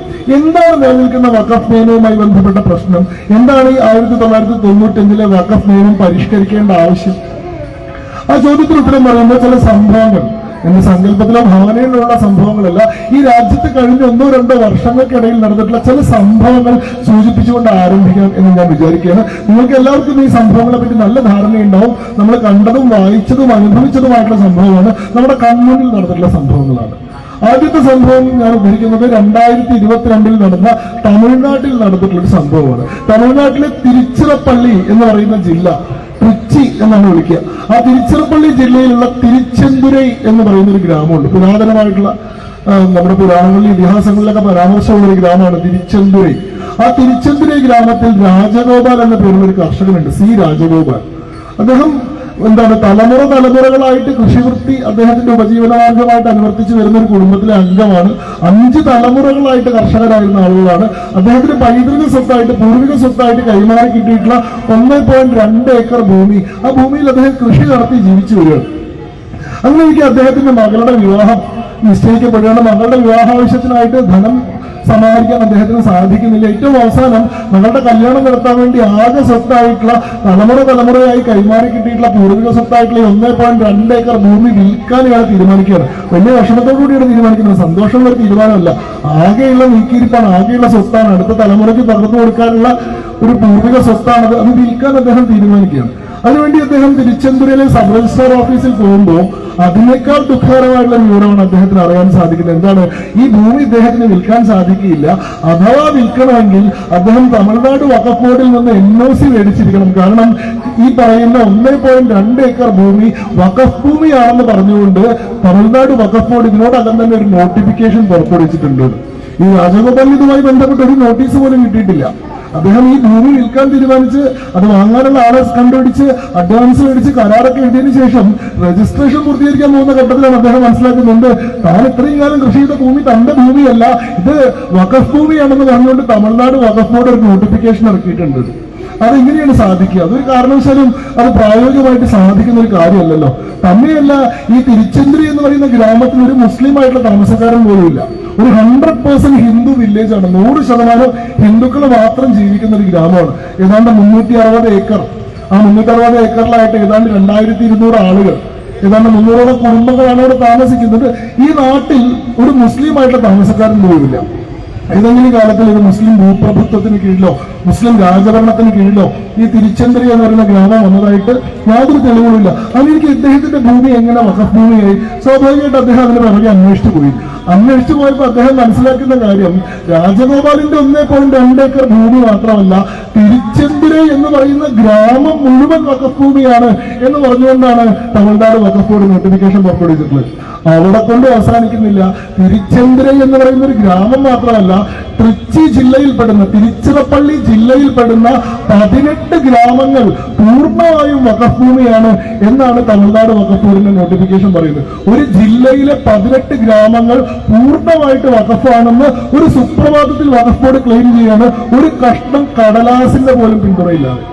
ഈ തിരുച്ചെന്തരി എന്ന് പറയുന്ന ഗ്രാമത്തിന്റെ കൗതുകം, ഈ ഗ്രാമത്തിലാണ് മാനേന്ത്യവള്ളി ചന്ദ്രശേഖര സ്വാമി ക്ഷേത്രം എന്ന് പറയുന്ന പുരാതന ഹിന്ദു ശിവക്ഷേത്രം നിൽക്കുന്നത്. ഈ മാനേന്ത്യവള്ളി ചന്ദ്രശേഖര സ്വാമി നിങ്ങൾ കണ്ടിട്ടുണ്ടാവും. ഈ പഴയ ശിവന്റെ ചിത്രങ്ങളിലൊക്കെ കയ്യിലൊരു മാനിനെ പിടിച്ചു നിൽക്കുന്നതായിട്ട്. ശിവന്റെ ഐക്കണോഗ്രഫിയിൽ പ്രധാനപ്പെട്ട ഒരു ചിഹ്നമാണ് ഡിയർ സിംബൽ എന്ന് പറയുന്നത്. അങ്ങനെ മാനിന്റെ കയ്യിൽ പിടിച്ച് നിൽക്കുന്ന ശിവനാണ് അവിടുത്തെ പ്രതിഷ്ഠ. പുരാതന ക്ഷേത്രമാണ്, മാനേന്ത്യവള്ളി എന്നാണ് പറയുക. രാജേന്ദ്ര ചോളന്റെ കാലഘട്ടത്തിൽ നിർമ്മിക്കപ്പെട്ടതാണ് ആ ക്ഷേത്രം എന്നാണ് ആ ക്ഷേത്രത്തിന്റെ ഐതിഹ്യം. രാജേന്ദ്ര ചോളൻ എന്ന് പറഞ്ഞാൽ ചോള രാജവംശത്തിലെ പ്രധാനപ്പെട്ട രാജാവായിരുന്നു. അദ്ദേഹത്തിന്റെ കാലഘടന നമ്മൾ ട്രേസ് ചെയ്ത് പോകുമ്പോൾ 1500 വർഷങ്ങൾക്ക് മുമ്പാണ് അദ്ദേഹം ജീവിച്ചിരുന്നത് കാണാൻ സാധിക്കും. 1500 വർഷങ്ങൾക്ക് മുമ്പുണ്ടായിട്ടുള്ള ക്ഷേത്രം ഉൾപ്പെടെ ആ ഗ്രാമം മുഴുവൻ വഖഫാണ്. അതായത് ജബ്രീൽ മാലാഖയിലൂടെ മുഹമ്മദ് നബിക്ക് ഖുർആനിന്റെ ആദ്യത്തെ ആയത്ത് പകർന്നു കിട്ടിയത് 610 AD എന്നാണ് ഇസ്ലാമിക വിശ്വാസം. അങ്ങനെ നോക്കിക്കഴിഞ്ഞാൽ അറേബ്യയിൽ ഇസ്ലാം മതം എന്ന പ്രതിഭാസം ഉടലെടുത്തിട്ട് തന്നെ 1414 കൊല്ലങ്ങളെ ആയിട്ടുള്ളൂ. അപ്പോഴാണ് 1500 വർഷം പഴക്കമുള്ള ക്ഷേത്രം ഉൾപ്പെടെ ഒരു ഗ്രാമം മുഴുവൻ വഖഫാണ് എന്ന് തമിഴ്നാട് വഖഫ് ബോർഡ് വാദിക്കുന്നത്. ഇങ്ങനെ ഈ തിരുച്ചി ജില്ലയിൽ മാത്രമല്ല, ആക്കോട്ട്, രാജപാളയം തുടങ്ങിയിട്ടുള്ള നിരവധി ജില്ലകളിലായിട്ട് 50,000 ഏക്കർ ഭൂമിയാണ് തമിഴ്നാട്ടിൽ മാത്രം തമിഴ്നാട് വഖഫ് ബോർഡ് ക്ലെയിം ചെയ്യുന്നത്. ഇത് നമ്മുടെ നാട്ടിൽ നടന്ന സംഭവമാണ്. 2022 വലിയ പ്രാധാന്യത്തോടു കൂടി മാധ്യമങ്ങളൊക്കെ ചർച്ച ചെയ്തിട്ടുള്ളതാണ്. ഇപ്പൊ തമിഴ്നാട്ടിലെ ഹിന്ദു മുന്നണിയാണ് രാജഗോപാൽ ഉൾപ്പെടെ ഭൂമി നഷ്ടപ്പെട്ട തങ്ങളുടെ ഭൂമി ഒരു സുപ്രഭാതത്തിൽ തങ്ങൾ പോലും അറിയാതെ നഷ്ടപ്പെട്ടിട്ടുള്ള 50,000 മനുഷ്യർക്ക് വേണ്ടി കേസ് നടത്തുന്നത് തമിഴ്നാട്ടിലെ ഹിന്ദു മുന്നണിയാണ്. ഇത് തമിഴ്നാട്ടിൽ നടന്ന സംഭവം. അപ്പൊ നമ്മൾ വിചാരിക്കുന്നത് തമിഴ്നാട്ടിൽ മാത്രം നടക്കുന്ന ഒരു പ്രത്യേക പ്രതിഭാസമാണെന്നല്ല. ഇത് രാജ്യത്തിന്റെ പല ഭാഗങ്ങളിൽ വിവിധ തരങ്ങളിൽ നടന്നുകൊണ്ടിരിക്കുകയാണ്. രണ്ടാമത്തെ സംഭവം ഞാൻ പറയാം. അത് 2022 അല്ല, തൊട്ടടുത്ത വർഷം 2023 കഴിഞ്ഞ വർഷം നടന്ന സംഭവമാണ്. മധ്യപ്രദേശിലാണ് ഈ സംഭവം നടക്കുന്നത്. പക്ഷേ നിങ്ങളൊക്കെ ഇത് കണ്ടിട്ടുണ്ടാകാൻ സാധ്യതയുണ്ട്. കാരണം ഇത് മധ്യപ്രദേശ് ഹൈക്കോടതിയിൽ ഒരു കേസിന്റെ വിചാരണയുമായി ബന്ധപ്പെട്ട് നടന്ന വളരെ വൈറലായിട്ടുള്ള ഒരു സംഭവം. ഇപ്പോ കോടതി നടപടികളൊക്കെ ലൈവ് സ്ട്രീമിംഗ് ചെയ്യാൻ തുടങ്ങിയതിനു ശേഷം ഇപ്പൊ സുപ്രീം കോടതിയിലും ഹൈക്കോടതിയിലും നടപടികളൊക്കെ നമുക്ക് യൂട്യൂബിൽ ലൈവ് സ്ട്രീമിംഗ് ആയിട്ട് കാണാൻ പറ്റുമല്ലോ. അങ്ങനെ ആളുകൾക്ക് കാണാനുള്ള സൗകര്യം ഉള്ളതുകൊണ്ട് വളരെ വൈറലായി പോയിട്ടുള്ള ക്ലിപ്പായിരുന്നു ഇത്. അതായത് മധ്യപ്രദേശിൽ ബുറാൻപൂർ ഫോർട്ട് എന്ന് പറയുന്ന ഒരു പുരാതനമായിട്ടുള്ള മോണ്യുമെന്റ് ഉണ്ട്. 4.5 ഹെക്ടേഴ്സ് ആണ്. 4.5 ഹെക്ടർ പ്രദേശത്താണ് ഈ ബുറാൻപൂർ ഫോർട്ട് സ്ഥിതി ചെയ്യുന്നത്. ഈ ബുറാൻപൂർ ഫോർട്ട് 1923 മുതൽ ആർക്കിയോളജിക്കൽ സർവേ ഓഫ് ഇന്ത്യ എന്ന് പറയുന്ന സ്ഥാപനത്തിന് കീഴിലാണ്. ആർക്കിയോളജിക്കൽ സർവേ നമുക്കറിയാം, പുരാവസ്തു വകുപ്പ്. 1904 ഈ രാജ്യത്തുണ്ടായിട്ടുള്ള ആൻഷ്യൻ മോണ്യുമെന്റ്സ് റിസർവേഷൻ ആക്ട് പ്രകാരം നിലവിൽ വന്നിട്ടുള്ള ആർക്കിയോളജിക്കൽ സർവേ ഓഫ് ഇന്ത്യയുടെ കീഴിൽ 1923 മുതൽ പ്രൊട്ടക്റ്റഡ് മോണ്യുമെന്റ് ആയിട്ട് നിൽക്കുന്ന ഒരു മുഗൾകാല നിർമ്മിതിയാണ് ഈ ബുറാൻപൂർ ഫോർട്ട്. ഈ ബുറാൻപൂർ ഫോർട്ട് വഖഫ് പ്രോപ്പർട്ടി ആണെന്ന് പറഞ്ഞുകൊണ്ട് മധ്യപ്രദേശ് വഖഫ് ബോർഡ് ഒരു നോട്ടിഫിക്കേഷൻ ഇറക്കിയിട്ടുണ്ട്. സ്വാഭാവികമായിട്ട് ഇതിനെതിരെ മധ്യപ്രദേശിലുള്ള ആർക്കിയോളജിക്കൽ സർവേ ഓഫ് ഇന്ത്യയുടെ ഡിപ്പാർട്ട്മെന്റുകാർ മധ്യപ്രദേശ് ഹൈക്കോടതിയെ സമീപിച്ചു. മധ്യപ്രദേശ് ഹൈക്കോടതിയിൽ പോയപ്പോൾ മധ്യപ്രദേശ് വഖഫ് ബോർഡിന്റെ വാദം ബുറാൻപൂർ ഫോർട്ട് മാത്രമല്ല, മധ്യപ്രദേശിലുള്ള മുഗൾകാല നിർമ്മിതികളായിട്ടുള്ള മിഡീവൽ ഇന്ത്യൻ മോണ്യുമെന്റ്സ് ആയിട്ടുള്ള ഷാ ഷൂജായുടെ ടോംബ്, നാദിർ ഷായുടെ ടോംബ്, ഇങ്ങനെ നിരവധി മോണ്യുമെന്റുകൾ മുഴുവൻ വഖഫ് പ്രോപ്പർട്ടിയാണ് എന്നാണ്. അപ്പോ 1923 ഈ പറയുന്ന ആർക്കിയോളജിക്കൽ സർവേ നിയമപ്രകാരം ഏതെങ്കിലും ഒരു പ്രോപ്പർട്ടി ആർക്കിയോളജിക്കൽ സർവേയുടെ നിയന്ത്രണത്തിലാണെങ്കിൽ അതിന് മതപരമായ സ്വഭാവം ഉണ്ടെങ്കിൽ പോലും അത് പ്രൊട്ടക്റ്റഡ് മോണ്യുമെന്റ് ആണ്. മതപരമായിട്ടുള്ള ആവശ്യങ്ങൾക്ക് വേണ്ടി നിങ്ങൾക്ക് ഉപയോഗിക്കാൻ സാധിക്കില്ല എന്നാണ്. അങ്ങനെ ഇരിക്കുകയാണ് വഖഫ് ബോർഡ് പറയുന്നത് എന്താണ്, ഈ ആർക്കിയോളജിക്കൽ സർവേ അല്ല, ഏത് പൊന്നുതവനാന്റെ കയ്യിലിരിക്കുന്ന പ്രോപ്പർട്ടി ആണെങ്കിലും 1500 മുമ്പ് ഉണ്ടാക്കിയതാണെങ്കിൽ അത് വഖഫ് പ്രോപ്പർട്ടിയാണ്. അന്നാണ് മധ്യപ്രദേശ് ഹൈക്കോടതിയിലുള്ള ആ ന്യായാധിപൻ പ്രസിദ്ധമായിട്ടുള്ള ചോദ്യം ചോദിക്കുന്നത്. ആ ചോദ്യമാണ് പിന്നീട് വൈറലായി മാറിയത്. അദ്ദേഹം ചോദിച്ചത്, ഈ ന്യായപ്രകാരമാണെങ്കിൽ നാളെ താജ്മഹാലും ഇന്ത്യ ഗേറ്റും റെഡ് ഫോർട്ടും എല്ലാം വഖഫ് പ്രോപ്പർട്ടിയാണെന്ന് നിങ്ങൾ പറയില്ലേ? ഏറെ വൈകാതെ ഈ രാജ്യം മുഴുവൻ വഖഫ് പ്രോപ്പർട്ടിയാണെന്ന് പറയാനും നിങ്ങൾക്ക് സാധിക്കുമല്ലോ എന്ന്. അത് എന്താണ് പറയുമ്പോൾ ചിലപ്പോൾ എക്സാജറേഷൻ ആയിട്ടൊരു അതിഭാവകത്വമായി തോന്നുമെങ്കിലും നിലനിൽക്കുന്ന വഖഫ് നിയമപ്രകാരം നാളെ വേണമെങ്കിൽ ഈ രാജ്യം മുഴുവൻ വഖഫ് പ്രോപ്പർട്ടിയാണെന്ന് പറയാൻ വഖഫ് ബോർഡുകൾക്ക് സാധിക്കും. അത്തരത്തിൽ വിചിത്രമായ കൗതുകകരമായിട്ടുള്ള ഒരു നിയമമാണ് നമ്മുടെ പാർലമെന്റ് 1995 നിർമ്മിച്ചിട്ടുള്ളത്. ഈ രണ്ട് സംഭവങ്ങൾ പറഞ്ഞപ്പോൾ നിങ്ങൾ വിചാരിക്കും ഇതൊന്നും നമ്മുടെ നാട്ടിൽ നടക്കുന്നതല്ല, തമിഴ്നാട്ടിലും മധ്യപ്രദേശിലൊക്കെ വിദൂര ദേശങ്ങളിൽ നടക്കുന്ന വിചിത്രമായിട്ടുള്ള പ്രതിഭാസങ്ങളാണ് നമ്മളെ ബാധിക്കുന്ന പ്രശ്നങ്ങളാണ്. നമ്മുടെ മൂക്കിന് കീഴിലാണ് മുനമ്പത്ത് മറ്റേ എന്താണ് 610 കുടുംബങ്ങളാണ് കഴിഞ്ഞ 70 ദിവസമായിട്ട് നിരാഹാരം നടത്തിക്കൊണ്ടിരിക്കുന്നത്. എന്തിനു വേണ്ടി? എത്രയോ തലമുറകളായി കൈവശം വെച്ച് അനുഭവിച്ചു വരുന്ന ഭൂമി, സർക്കാർ തീരുവകളും നികുതികളും കരങ്ങളും ഒക്കെ കൃത്യമായിട്ട് അടയ്ക്കുന്ന ഭൂമി, ഒരു കാലഘട്ടത്തിൽ പണം കൊടുത്ത് സ്വന്തം പേരിൽ ആധാരം ചെയ്ത ഭൂമി, സ്വന്തം ഭൂമിയാണെന്ന വിശ്വാസത്തോടുകൂടി എത്രയോ പതിറ്റാണ്ടുകളായിട്ട് അനുഭവിച്ചു വരുന്ന ഭൂമി ഒരു സുപ്രഭാതത്തിൽ കേരളത്തിലെ വഖഫ് ബോർഡ് എന്ന് പറയാണ് ഈ ഭൂമി വഖഫ് ഭൂമിയാണ്, നിങ്ങൾക്ക് ഈ ഭൂമിയിൽ നിന്ന് ഒഴിഞ്ഞു തന്നിട്ടേ മതിയാവുള്ളൂ, നിങ്ങൾക്ക് ഈ ഭൂമിക്ക് കരമടയ്ക്കാൻ അധികാരമില്ല, ഈ ഭൂമിയുടെ ആധാരം ബാങ്കിൽ വെച്ച് ലോൺ എടുക്കാൻ നിങ്ങൾക്ക് സാധിക്കില്ല, ഈ ഭൂമിയുമായി ബന്ധപ്പെട്ട് ഒരു ക്രയവിക്രയം ചെയ്യാൻ നിങ്ങൾക്ക് സാധിക്കില്ല, കാരണം ഇത് വഖഫിന്റെ ഭൂമിയാണ്. എത്രയോ മനുഷ്യന്മാരുടെ ഏതാണ്ട് 3500 മനുഷ്യരാണ് എന്താണ് സ്വന്തം ഭൂമിയുടെ അവകാശം വേണ്ടി കിട്ടാൻ, സ്വന്തം ഭൂമിയിലെ കരമടയ്ക്കാനുള്ള അവകാശം പുനഃസ്ഥാപിച്ച് കിട്ടാൻ വേണ്ടി കഴിഞ്ഞ 70 ദിവസമായിട്ട് നമ്മുടെ കൺമുന്നിൽ ഇവിടെ മുനമ്പത്ത് സമരം ചെയ്തുകൊണ്ടിരിക്കുന്നത്. അപ്പൊ ഞാൻ വരുന്നത് മലപ്പുറം ജില്ലയിൽ നിന്ന്. ഞാൻ തിരൂര് കോടതിയിലെ അഭിഭാഷകൻ. തിരൂര് കോടതിയിൽ Arakkal Devi temple versus waqf board of Kerala എന്ന് പറയുന്ന ഒരു കേസുണ്ട്. അതായത് അറക്കൽ ദേവി ക്ഷേത്രം എന്ന് പറയുന്ന മലപ്പുറത്തെ അതിപുരാതനമായിട്ടുള്ള ഭഗവതി ക്ഷേത്രത്തിന്റെ 100 ഏക്കർ വരുന്ന ഭൂമി വഖഫ് ഭൂമിയാണ് എന്ന് പറഞ്ഞുകൊണ്ട് കേരള വഖഫ് ബോർഡ് ഒരു നോട്ടിഫിക്കേഷൻ പുറപ്പെടുവിച്ചിട്ടുണ്ട്. 2006 ഈ അമെന്റ്മെന്റ് വരുന്നതിന് മുൻപ്, 2013 അമെന്റ്മെന്റ് വന്ന്. അമെന്റ്മെന്റ് വരുന്നതിന് മുൻപാണ്. അതുകൊണ്ട് അന്ന് ഹൈക്കോടതിയിൽ ഇതുമായി ബന്ധപ്പെട്ട ഒരു കേസ് നടന്നു. ഹൈക്കോടതി പറഞ്ഞു ടൈറ്റിൽ സ്യൂട്ട് ഡിസൈഡ് ചെയ്യാൻ, ഭൂമിയുടെ ഉടമസ്ഥത ഡിസൈഡ് ചെയ്യാൻ സിവിൽ കോടതികൾക്ക് സാധിക്കും, അതുകൊണ്ട് നിങ്ങൾ സിവിൽ കോടതിയെ സമീപിച്ചോളൂ. എന്നിട്ട് അറക്കൽ ദേവി ക്ഷേത്രക്കാർ കൊണ്ടിട്ട് എന്താണ് തിരൂര് സബ് കോടതിയിൽ ഫയൽ ചെയ്തിട്ടുള്ള 2012 സ്യൂട്ട് ഇപ്പോഴും പെൻഡിംഗ് ആയി നിൽക്കുന്നുണ്ട്. ഇങ്ങനെ 47,000 സ്യൂട്ടുകൾ ഇന്ത്യയിലുള്ള വഖഫ് ട്രൈബ്യൂണലുകൾക്ക് മുന്നിൽ വഖഫ് ഭൂമിയുമായി ബന്ധപ്പെട്ടിട്ടുണ്ട്. ഇന്നിപ്പോ ഇന്ത്യയിലെ വഖഫ് ബോർഡ് ക്ലെയിം ചെയ്യുന്ന ആകെ ഭൂമിയുടെ എക്സ്റ്റെന്റ് എത്രയാണെന്ന് അറിയാം?